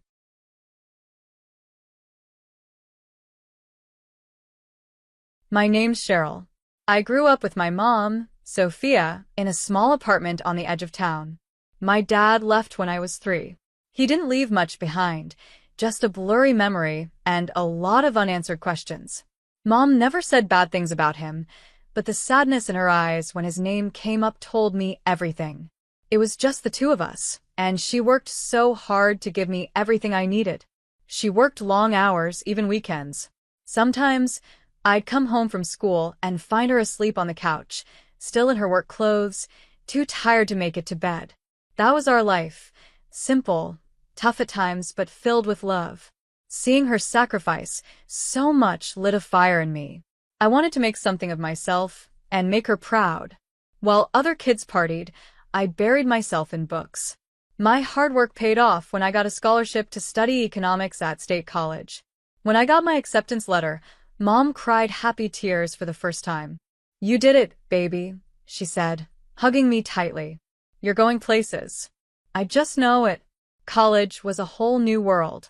For the first time, I was surrounded by kids who grew up with more than just the basics. It was a bit of a shock, but instead of letting it bother me, I used it as motivation. I worked even harder and graduated with honors. When I walked across the stage to get my diploma, Mom cheered louder than anyone else.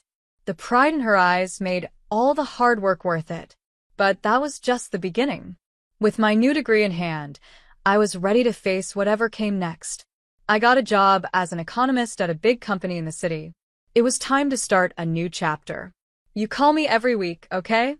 Mom said as she helped me pack my old car. And don't forget to eat your vegetables. I laughed and hugged her tight. I promise, Mom. I'll make you proud. Life in the city was fast and busy. I worked hard, determined to prove myself. Long nights, early mornings, and endless spreadsheets became my routine. It was exhausting, but I loved the challenge. After just 3 years, I got a big promotion. Wow, Cheryl, my coworker Charles said when I told him the news. We've got to celebrate. Drinks on me tonight. I couldn't say no. That evening, a group of us went to Charles's favorite bar.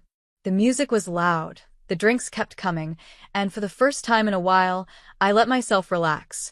That's when I saw him, tall, dark-haired, with a smile that could light up a room. He was at the bar, and our eyes met over the rim of my glass. Before I knew it, he was walking over. "I'm Jerry," he said, holding out his hand. "You look like you're celebrating something." I smiled, still riding the high of my promotion, and maybe a little tipsy. "I am. Big promotion.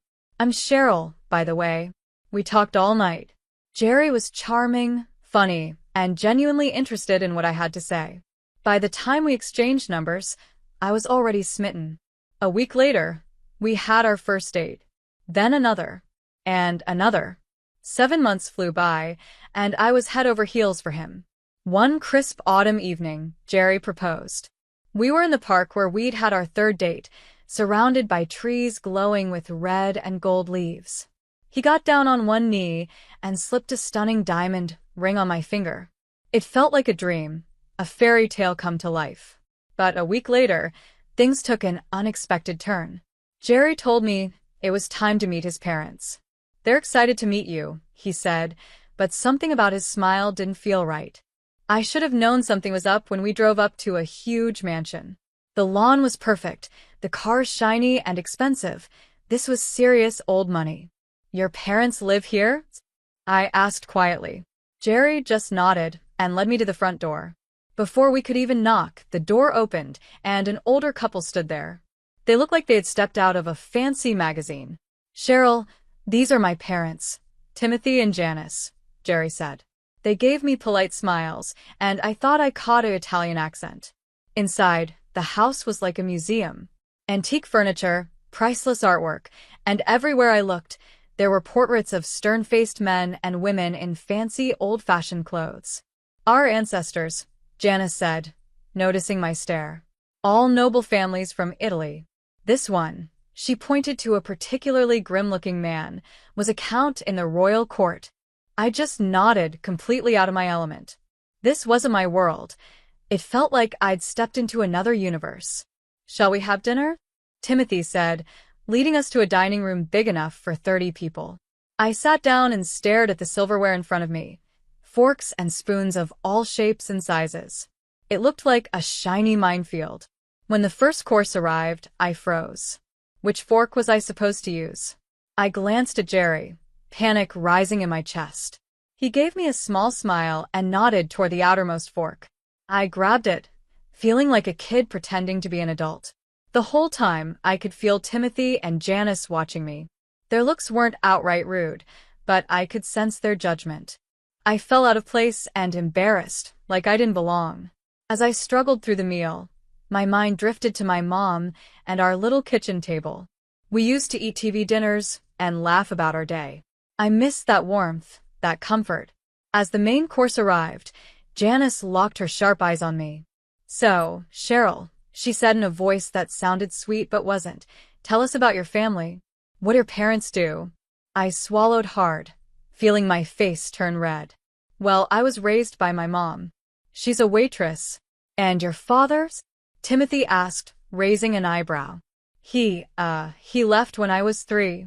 I don't really remember him, I said quietly, my voice barely above a whisper. The silence that followed felt unbearable. Then, Janice pushed her chair back with a loud scrape and stood up. This is unacceptable, she said, her accent getting thicker as her anger grew. Jerry, darling, you cannot be serious about this girl? Her words hit me like a slap. Mother, please, Jerry started, but Janice cut him off sharply. We are from an ancient Italian family. We have a reputation to uphold. We cannot allow our only son to marry someone off the street, someone without pedigree or proper origins. Timothy nodded in agreement. Indeed. We expect our son to marry an equal, someone who can trace their lineage back at least 7 generations. He turned to me, his gaze icy. Tell me, Cheryl, can you name your great-grandfathers? I sat there, stunned, my mouth open but no words coming out. I know my mom's parents' names, I finally managed, but beyond that, Timothy rolled his eyes, so hard it looked like they might fall out of his head. As I suspected, no sense of heritage, no respect for lineage. That's enough. Jerry's voice broke the tension. Cheryl is kind, smart, and hardworking. I love her, and I'm going to marry her. Your approval isn't required. Warmth spread through me at his words, but Janice's icy response quickly squashed it. Oh, you'll marry her, she said with a sneer, but only if she agrees to our conditions. Conditions? I echoed weakly. Timothy leaned forward, his cold eyes staring into mine. If you are to be part of this family, you must act like it. You will obey us, learn our ways, and do everything in your power to match our standing in society. Is that clear? Timothy leaned forward, his cold eyes staring into mine. If you are to be part of this family, you must act like it. You will obey us, learn our ways, and do everything in your power to match our standing in society. Is that clear? I looked at Jerry, hoping he'd back me up, but he just gave me an encouraging nod. It's not so bad, Cheryl, he said. They just want what's best for us. My head was spinning. This wasn't how I imagined my engagement would go, but I loved Jerry and wanted to make it work. So, even though my gut told me otherwise, I nodded. I understand. I'll do my best. Janice's lips curved into a smile, but it didn't reach her eyes. Excellent. You can start by learning the history of our illustrious Italian lineage. It's important to know where you come from, after all. I wanted to snap back that where I came from was a loving home with a mom who sacrificed everything for me. But instead, I just nodded again. The weeks after that awkward dinner were a blur. My future in-laws decided I needed a full transformation. Etiquette and style courses, Janice announced one day, handing me a stack of brochures. You'll need them if you want to fit in with our circle. So, on top of my full-time job, I spent evenings and weekends at endless classes. Learning how to use 18 different types of forks? Check. Perfecting the proper way to curtsy? Got it. Mastering the intricate steps of a waltz? I tried. Back straight, chin up. The dance instructor barked as I tripped through the moves. A lady of society must always appear graceful. I'd come home completely wiped out, feet aching, brain overloaded with rules and etiquette. Then I'd open my wedding planner and realize I still had a mountain of things to do. One night, my phone buzzed. It was Mom again. I took a deep breath before answering. Hey, Mom. Everything's great, I said, forcing a cheerful tone. The wedding plans are coming along nicely. That's wonderful, sweetie, she said, and I could hear the pride in her voice. I can't wait to meet Jerry and his family. Have you set up a dinner yet? I winced, remembering the conversation I'd had with Jerry earlier that week. Hey, I had said to him, don't you think it's time you met my mom? I'd brought it up one morning over coffee. The wedding's getting closer. Don't you think it's time you met my mom? Jerry barely looked up from his phone. We'll meet at the wedding. It's fine, he said, waving me off. Now, on the phone with Mom, I swallowed hard. Not yet, Mom. Everyone's just so busy, you know? But soon, I promise. The next day, I tried again during another tense family dinner. I was thinking, I said carefully, maybe we could all have dinner with my mom soon. She's really excited to meet you. The silence was deafening. Then Janice let out a harsh laugh. And how exactly do you imagine this gathering? She asked, her voice full of disdain. Timothy joined in, speaking slowly, as if explaining something obvious to a child. Cheryl, surely you understand. We're from different social circles. We have no intention of socializing with a waitress. I felt my face heat with anger and shame. How dare they talk about my mom like that? She was worth 10 of them. I opened my mouth to speak, but Jerry squeezed my hand under the table. Let it go, he whispered. Don't argue with them. It's not worth it. I bit my tongue so hard I tasted blood. This wasn't right. None of this was right. But I loved Jerry, didn't I? And this was the price I had to pay to be with him. That night, as I lay in bed, tossing and turning, I couldn't shake the feeling that I was losing myself. Every etiquette lesson, every dismissed suggestion, every lie to my mom chipped away at who I was. The real Cheryl was slipping away. Finally, the big day arrived. Months of planning, etiquette lessons, and family history lectures had led to this moment. Standing in the bridal suite, I stared at my reflection in the mirror. The woman looking back at me was polished, poised, and perfect, everything Janice and Timothy had wanted. But she didn't feel like me. You look beautiful, honey, Mom said softly, her eyes filled with tears as she adjusted my veil. I'm so proud of you. I forced a smile, trying to ignore the knot in my stomach. Thanks, Mom. I'm just nervous, I guess. She squeezed my hand gently. Everything will be fine. You'll see. If only she knew. The ceremony passed in a blur. The church was full of faces I didn't know. Jerry's side was packed with judges, politicians, and CEOs, what felt like half the city's elite. My side, by comparison, was tiny, just Mom and a handful of my college friends. When the reception started, it quickly became clear this wasn't going to be the joyful celebration I had dreamed of. Janice and Timothy were in their element, seated at the main table and surrounded by their high society friends.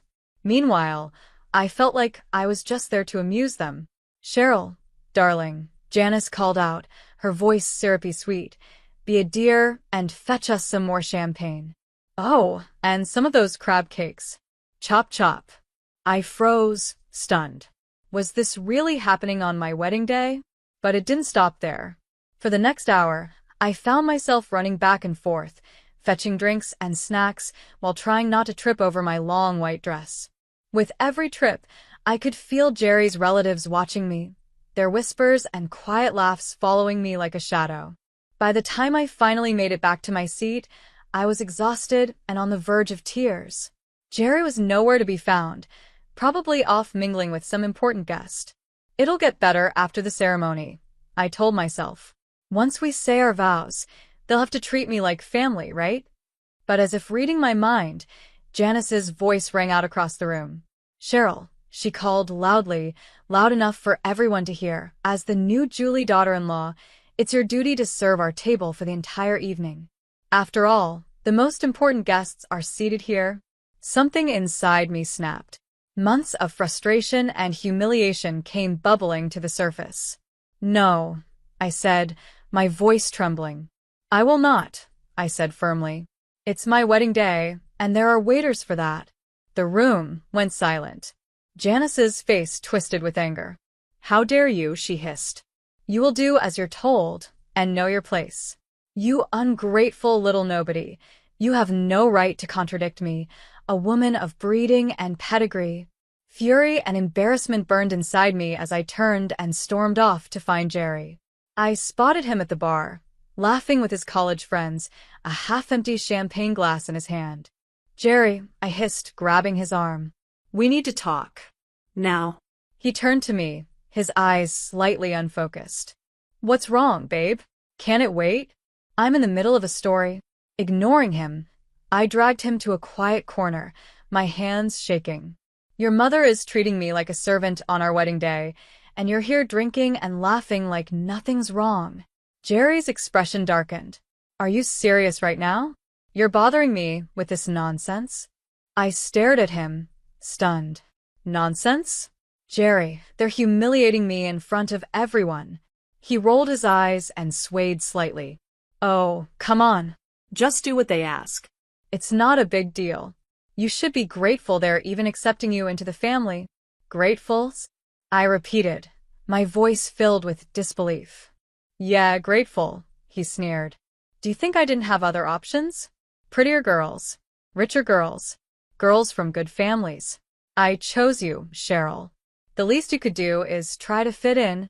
His words hit me like a punch to the gut. I stumbled back, feeling the ground shift beneath me. The man standing in front of me wasn't the Jerry I thought I knew. He wasn't the man I had agreed to marry. It's almost time for the ceremony, he said, glancing at his watch. Pull yourself together, and let's get this over with. As he walked away, I stood there frozen, tears welling up in my eyes. This was all wrong. Everything was wrong. Cheryl? Mom's voice broke through my thoughts. Honey, what's wrong? I turned to her, and the concern in her eyes broke the dam. Tears poured down my face as she pulled me into a hug. Oh, sweetie, she murmured, stroking my hair. Talk to me. What's going on? Between sobs, I finally let it out. I poured out everything to Mom. The humiliation, Jerry's cruel words, and how I'd spent months trying to change myself to fit into a world that clearly didn't want me. She listened quietly, her expression growing more serious with each word. When I finished, she held me by the shoulders and looked me straight in the eye. Cheryl, she said, her voice calm but firm, I need you to answer me honestly. Do you love Jerry? Do you really want to marry him? Her question hung heavy in the air. 7 months ago, I wouldn't have hesitated to say yes. But now? I shook my head slowly, the truth hitting me hard. No, I whispered. No, I don't. Mom nodded, her expression determined. Then it's time we end this charade. Before I could ask what she meant, she marched over to the DJ's booth and grabbed the microphone. The room was filled with a loud screech of feedback as everyone turned to look at her. Ladies and gentlemen, Mom's voice rang out, steady and strong. I'm sorry to interrupt, but I have an important announcement. A little secret, if you will. The room went silent. Every eye was on her, including Janice and Timothy, who sat frozen at their table, champagne glasses in hand. Janice, Timothy, Mom said, her voice sharp and clear, or should I say, Isabella and Tim. Janice's face went pale, and Timothy turned bright red. What are you talking about? Janice stammered, her polished Italian accent slipping. Mom let out a cold laugh. Oh, come on, Isabella. Don't you recognize me? Sophia Edward. Positano High, class of '86. Gasps rippled through the crowd. That's right, Mom continued, her voice dripping with satisfaction. Your so-called noble hosts, the illustrious Julies? They're about as Italian as apple pie. Isabella here was my classmate in our tiny little hometown. And Timothy? He was the boy from the wrong side of the tracks who lived next door to us. The room erupted into murmurs as Mom's words sank in. I stared in amazement as Janice and Timothy seemed to shrink in their seats, their carefully built image cracking in front of everyone. Mom stood tall, her eyes blazing. I knew exactly who they were the moment I walked in. I recognized their voices, Mom said with a playful wink. Though I must say, that fancy Italian accent is new. They must have picked that up after the three of us moved to the big city to try and make it big. She paused, letting her words sink in. Funny how things work out, isn't it? I stayed true to myself, just an ordinary woman. But Isabella and Tim here? They reinvented themselves as Italian nobility. The room erupted with shocked whispers and bursts of laughter. I watched as realization dawned on the faces of the guests. The truth behind the Julie family's carefully crafted image was out. And you know what the kicker is? Mom's voice cut through the noise like a blade. These people, who made up their entire backstory and lied about their roots to climb the social ladder, had the nerve to look down on my daughter, to humiliate her and treat her like she's beneath them. Mom turned to face the crowd, her eyes blazing. Well, let me tell you something. There's nothing noble about lying. There's nothing elite about treating people like dirt. The only thing beneath anyone here is the behavior of those who think they're better than everyone else. The room fell silent. Slowly, heads began to turn toward Janice and Timothy. The admiration and respect they'd basked in earlier were gone, replaced by contempt and disgust. Janice and Timothy, their facade in shambles, started to stammer excuses. Their polished accents slipped away with every desperate word. "It's not what you think," Janice cried, her voice thick with a Midwest twang. "We just wanted to give our son a better life." Timothy added, his voice revealing a background far removed from luxury. Their pleas were ignored. The guests, many of whom had admired the Julie family for years, now looked away in disgust. Years of lies and fake airs crumbled in an instant. Amid the chaos, Jerry stormed toward me, his face red with anger. "You," he spat, pointing an accusing finger at me. "You've ruined everything. My life, my family's reputation. It's all destroyed because of you." I stared at him, this man I once thought I loved, and felt nothing. No pain, no regret. Just a profound sense of relief. I took a deep breath, steadying myself. It was time to let go of all of it. I turned to face the crowd, the chaos of the reception buzzing around me. In that moment, I found a strength I didn't know I had. "Everyone," I said, my voice steady and strong. "May I have your attention, please?" The room went silent as all eyes turned to me. "I have an announcement to make," I continued. "There will be no wedding today." Gasps and murmurs rippled through the crowd, but I stood tall. I realized I made a mistake. I chose a man who was ashamed of where I come from. Someone who wanted me to change everything about myself just to fit into his world. I regret that I almost married someone so shallow and deceitful. With that, I reached up, removed my veil, and let it fall to the floor. I turned to my mom, who was smiling with pride, and said, "Let's go home, Mom." The fallout from that day was quick and brutal. The Julie family, once celebrated in high society, became outcasts overnight. Their carefully built connections disappeared, invitations stopped coming, and their so-called friends pretended they'd never known them. Last I heard, they sold their mansion and moved to another city, hoping to start fresh where their lies weren't known. As for me, life has a way of surprising you. A few months after the wedding that wasn't, I met Paul. He's a high school teacher from a working-class family like mine. On our first date, I told him everything about the Julie disaster. Instead of being put off, he laughed and said, "Sounds like you dodged a bullet there." We've been dating ever since, taking things slow. His parents are kind, down-to-earth people who welcomed me with open arms. No etiquette lessons needed, no lectures about family lineage, just warmth and acceptance. I'm back at my old job, working hard and earning respect the honest way. Mom and I are closer than ever. She's my hero, my rock, and I make sure she knows it every single day.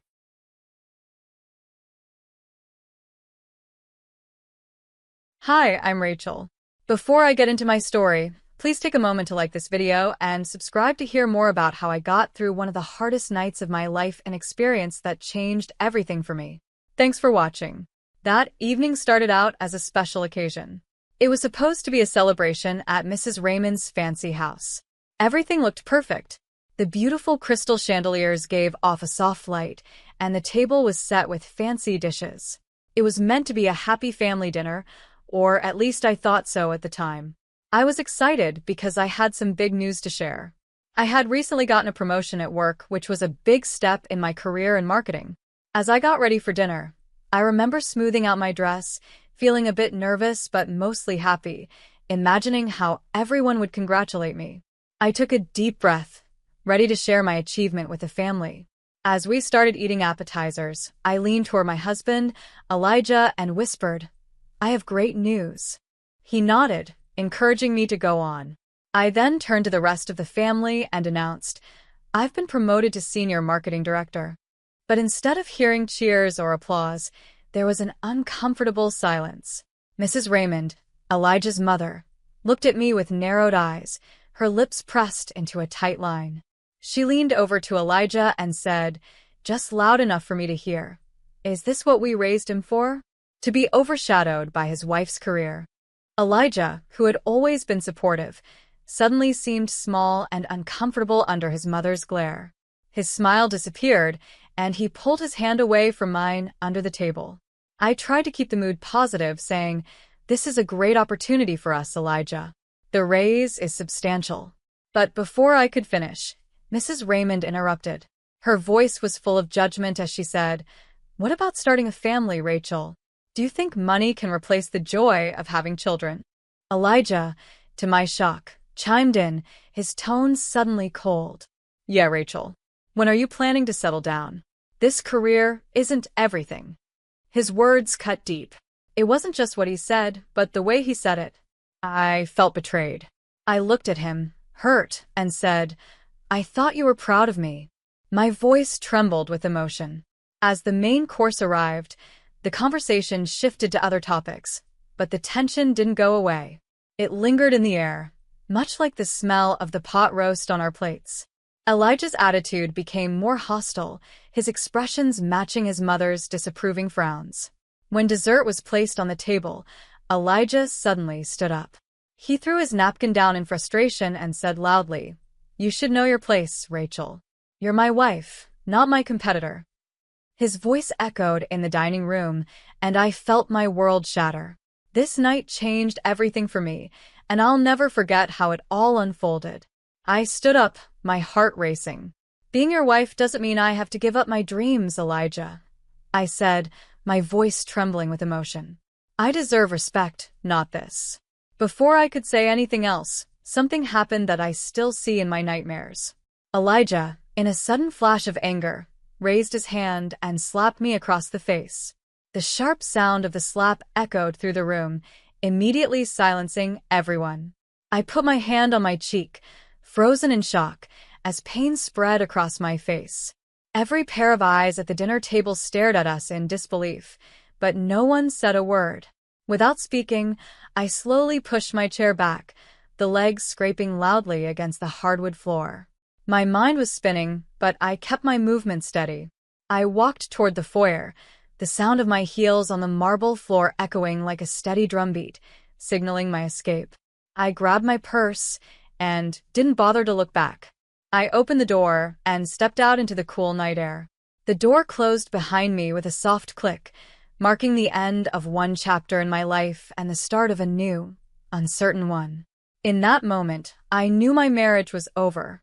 I had to leave and find a place where I could be myself, where my ambitions weren't seen as something wrong. I needed space to breathe, to rediscover who I was after spending so much time in someone else's shadow. As I drove away from the house, it grew smaller in my rearview mirror. I felt a strange mix of emotions, fear and relief. I was alone, really alone for the first time in a long time. But along with that loneliness came a new feeling, one that was fierce and bright. It was the feeling of freedom. I didn't know where my journey would take me, but for the first time, I was ready to find out. The next morning, I woke up in my small, sunlit apartment. It felt like the beginning of a new life. The events of the previous night seemed far away, yet still painfully fresh in my mind. My phone buzzed with messages from friends, asking if the rumors they'd heard were true. They were worried and confused, but I ignored the messages. I had more important things to focus on. The first thing I did was call a divorce lawyer. "I need to file for divorce," I said firmly, when the call connected. "It's urgent." "I understand," the lawyer replied. "I'll get the paperwork ready. Can you come in this afternoon to go over the details?" "Yes, I'll be there," I responded. After hanging up, I felt a small sense of victory. There was no turning back now.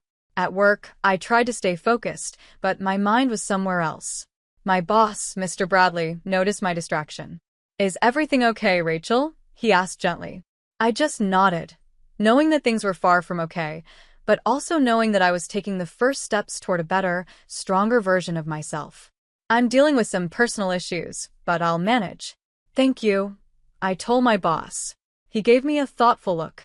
"If you need time off, just let me know." "No, I'd rather keep busy." "Thanks," I said, offering a small smile. He nodded, understanding. "Well, if you need anything, Don't hesitate to ask.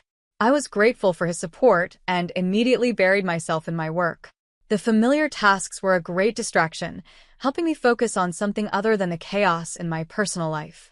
My colleagues were kind, and their support made it a little easier to breathe. Later, Megan, one of my closest friends at work, approached me. I heard about what happened last night. Are you okay, Rachel? I sighed. It's been tough, Megan, but I'll get through it. She smiled softly and said, You're stronger than you think. And if you need a place to crash or just want to hang out, my door is always open. Thanks, Megan. I might take you up on that sometime, I replied, feeling a little lighter, knowing I wasn't alone. Drinks after work? My treat, she offered with a smile, trying to lift my spirits. That evening, we went out for drinks. Over a couple of hours, Megan and I talked about everything. Despite the mess that was my marriage, I found comfort in moments of laughter. For just a little while, I could forget about everything and feel normal again. When I got back to my apartment, I checked my phone. There were several missed calls from Elijah. I sat on the couch, staring at the screen, unsure if I should call him back. After a moment, I decided against it and sent him a simple text. I filed for divorce. Please respect my space during this time. His reply came almost instantly. Can we talk about this? Please, Rachel, I didn't mean. I took a deep breath and responded, I need space, Elijah. Good night. As I put my phone down, a wave of mixed emotions hit me. I felt sadness, anger, relief, and a growing sense of determination. I was free now, or at least on the path to freedom. I looked around my apartment, small but cozy, and felt a sense of peace wash over me. This was my space, my safe place. No one here could hurt me. I thought about Elijah, about how his choices, influenced by his mother's toxic views, had led us here. He had pushed away the person who stood by him all these years, and now he was alone. It was sad, really, but it wasn't my problem anymore. That night, as I lay in bed, I realized something. I wasn't just surviving, I was starting to live. I was stepping into a new phase of my life, one where I could be myself without fear. Tomorrow, I'd be stronger, and the day after that, even more so. This was just the beginning of my journey, and I was ready for whatever came next. As my career continued to grow, I knew that so would I. As time went on, I became more involved in bigger, more meaningful marketing campaigns. My career was growing, and I started to connect with important people in the industry. I led webinars, taught workshops, and shared my knowledge, which helped me build a solid reputation as a leader. I felt proud of the progress I was making in my career, and things seemed to be heading in the right direction. One busy Tuesday morning, I was going through some campaign proposals when my phone buzzed. It was a call from Andrea, a well-known person in the marketing world. Rachel, I've heard about what you've been going through, and I'm really sorry to hear about it, Andrea said, her voice both kind and professional. Thanks, Andrea. It's been tough, but I'm doing okay, I replied. I've been thinking, Andrea continued. There's a spot open for a speaker at a conference next month. The topic is resilience and leadership, and I think your story, both from a personal and professional point of view, would really connect with the audience. What do you think? Her offer surprised me, but I knew it was an amazing opportunity. I'd be honored, Andrea. Thank you for thinking of me, I said, feeling both excited and a little nervous. As my career kept growing, word about Elijah's behavior started to spread too. People who once admired him were now whispering about what had happened. During an industry event, I overheard 3 executives talking about him. He's looking for work again, one said quietly. After what he did to Rachel, who would want to hire him?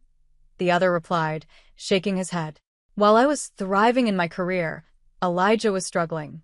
His professional life was falling apart, and he couldn't seem to find a way back. He reached out to me a few times, trying to fix things.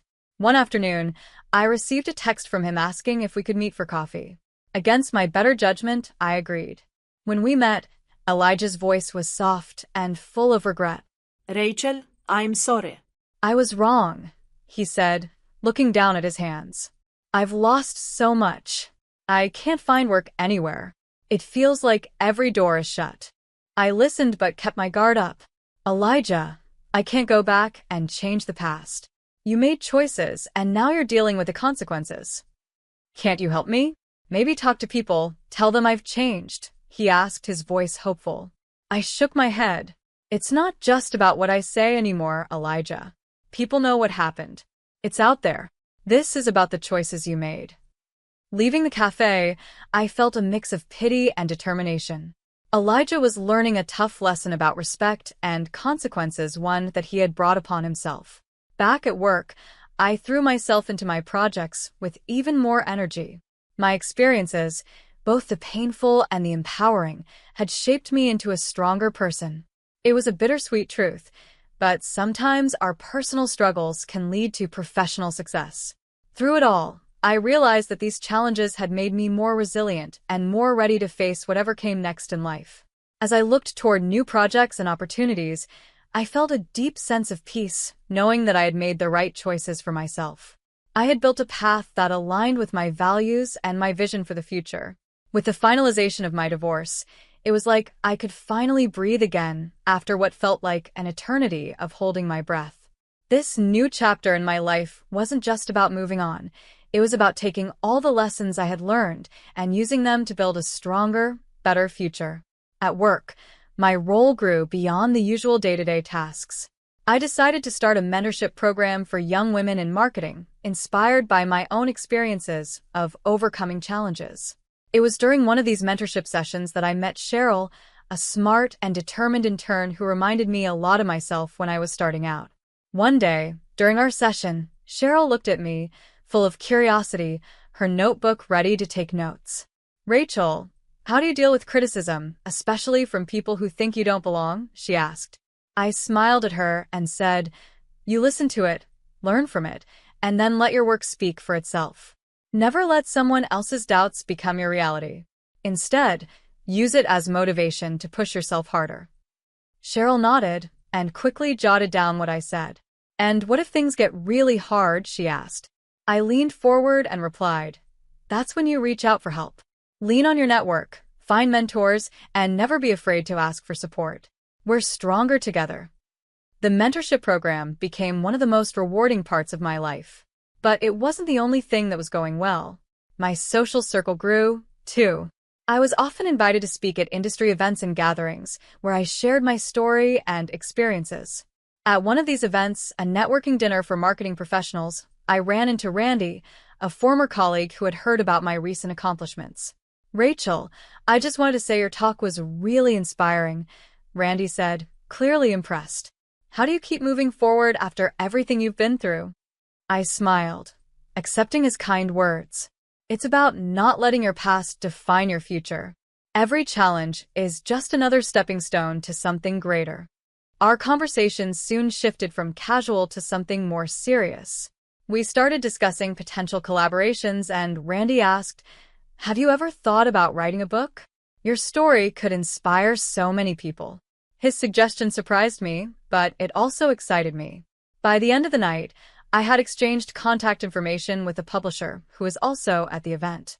It seemed like every conversation was opening new doors, showing just how far I had come.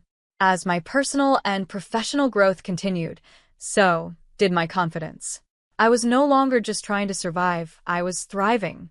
The future was full of possibilities, and I was ready to embrace them all. I became deeply involved in hosting workshops, leading marketing campaigns, and becoming a voice for resilience and empowerment within the marketing world. Every time I spoke at an event or led a workshop, it felt like I was not only sharing my knowledge, but also healing from my past experiences. I was turning the pain I had endured into valuable lessons for others, helping them on their own journeys. After a long day filled with back-to-back events, I would often lie in bed reflecting on how much my life had changed. I was no longer that woman who sat silently at the dinner table, suffering without a voice. Now I was a leader, a mentor, and a survivor. I had taken the challenges I faced and transformed them into triumphs. This wasn't just a new chapter of my life. It was a vibrant and fulfilling continuation of a journey I was proud to call my own. As the months passed, the painful memories of my past with Elijah began to fade. They were like faint echoes, barely noticeable compared to the exciting, vibrant life I was now living. I had come so far, but sometimes the past has a way of creeping back into our lives. One afternoon, during a casual coffee meetup with a mutual friend, Martha, those old memories briefly resurfaced. "Rachel, Elijah's been asking about you," Martha said cautiously. "He's really struggling and says he regrets everything." I sipped my coffee, thinking carefully about her words before responding. "People often regret their choices when they start to feel the consequences of their actions," I said calmly. "He wants to talk to you, maybe apologize," she continued. "It seems like he's really sorry, Rachel." I looked at Martha and replied, "I appreciate you telling me, but that part of my life is over. I've moved on." My words were firm, leaving no room for doubt. Martha nodded, sensing that I wasn't interested in reopening old wounds. We quickly changed the subject, leaving Elijah's regrets behind, right where they belonged in the past. Despite Elijah's attempts to reach out through text messages and phone calls, I remained firm in my decision. I didn't respond, not out of anger, but out of a need to protect my own well-being. My journey had taught me the importance of setting boundaries and respecting myself. Responding to Elijah would have reopened doors I had long since closed. In the months that followed, my career continued to flourish. I spoke at conferences, led innovative marketing campaigns, and watched with pride as my mentorship program for young women in marketing grew. The impact I was making felt meaningful and real. My story, which I shared on different platforms and in workshops, connected with many people. It became a source of hope and inspiration for others going through their own struggles. One evening, as I reflected on the past year, I realized just how much I had transformed. I wasn't just someone who had survived difficult times, I had thrived and grown stronger because of them. My journey wasn't about getting through a tough situation. It was about rising above it and creating a life full of purpose and passion. I had learned that resilience wasn't just about bouncing back. It was about learning, growing, and building something better out of the challenges life throws at you. Looking back, I was proud of who I had become and even more excited for the future that lay ahead. This was just the beginning, and I was ready to continue this journey with strength and confidence, knowing that I could handle whatever came next. I had built a life filled with success and meaning. Knowing that Elijah regretted his choices didn't bring me satisfaction, but it reminded me of the consequences of disrespecting and undermining others. As I closed my journal, which was full of my plans and thoughts, I felt a deep sense of peace. My past with Elijah had sparked my journey of growth and achievement. My victory wasn't in his failure, but in my own rise. It came from my decision to turn pain into strength and to live a life based on my values and dreams. This story isn't about his downfall, but about my determination to thrive. As we wrap up this story, I'd love to hear your thoughts. Do you think Rachel was right in cutting Elijah out of her life completely? Share your thoughts below. And if you like this story, don't forget to like and subscribe for more.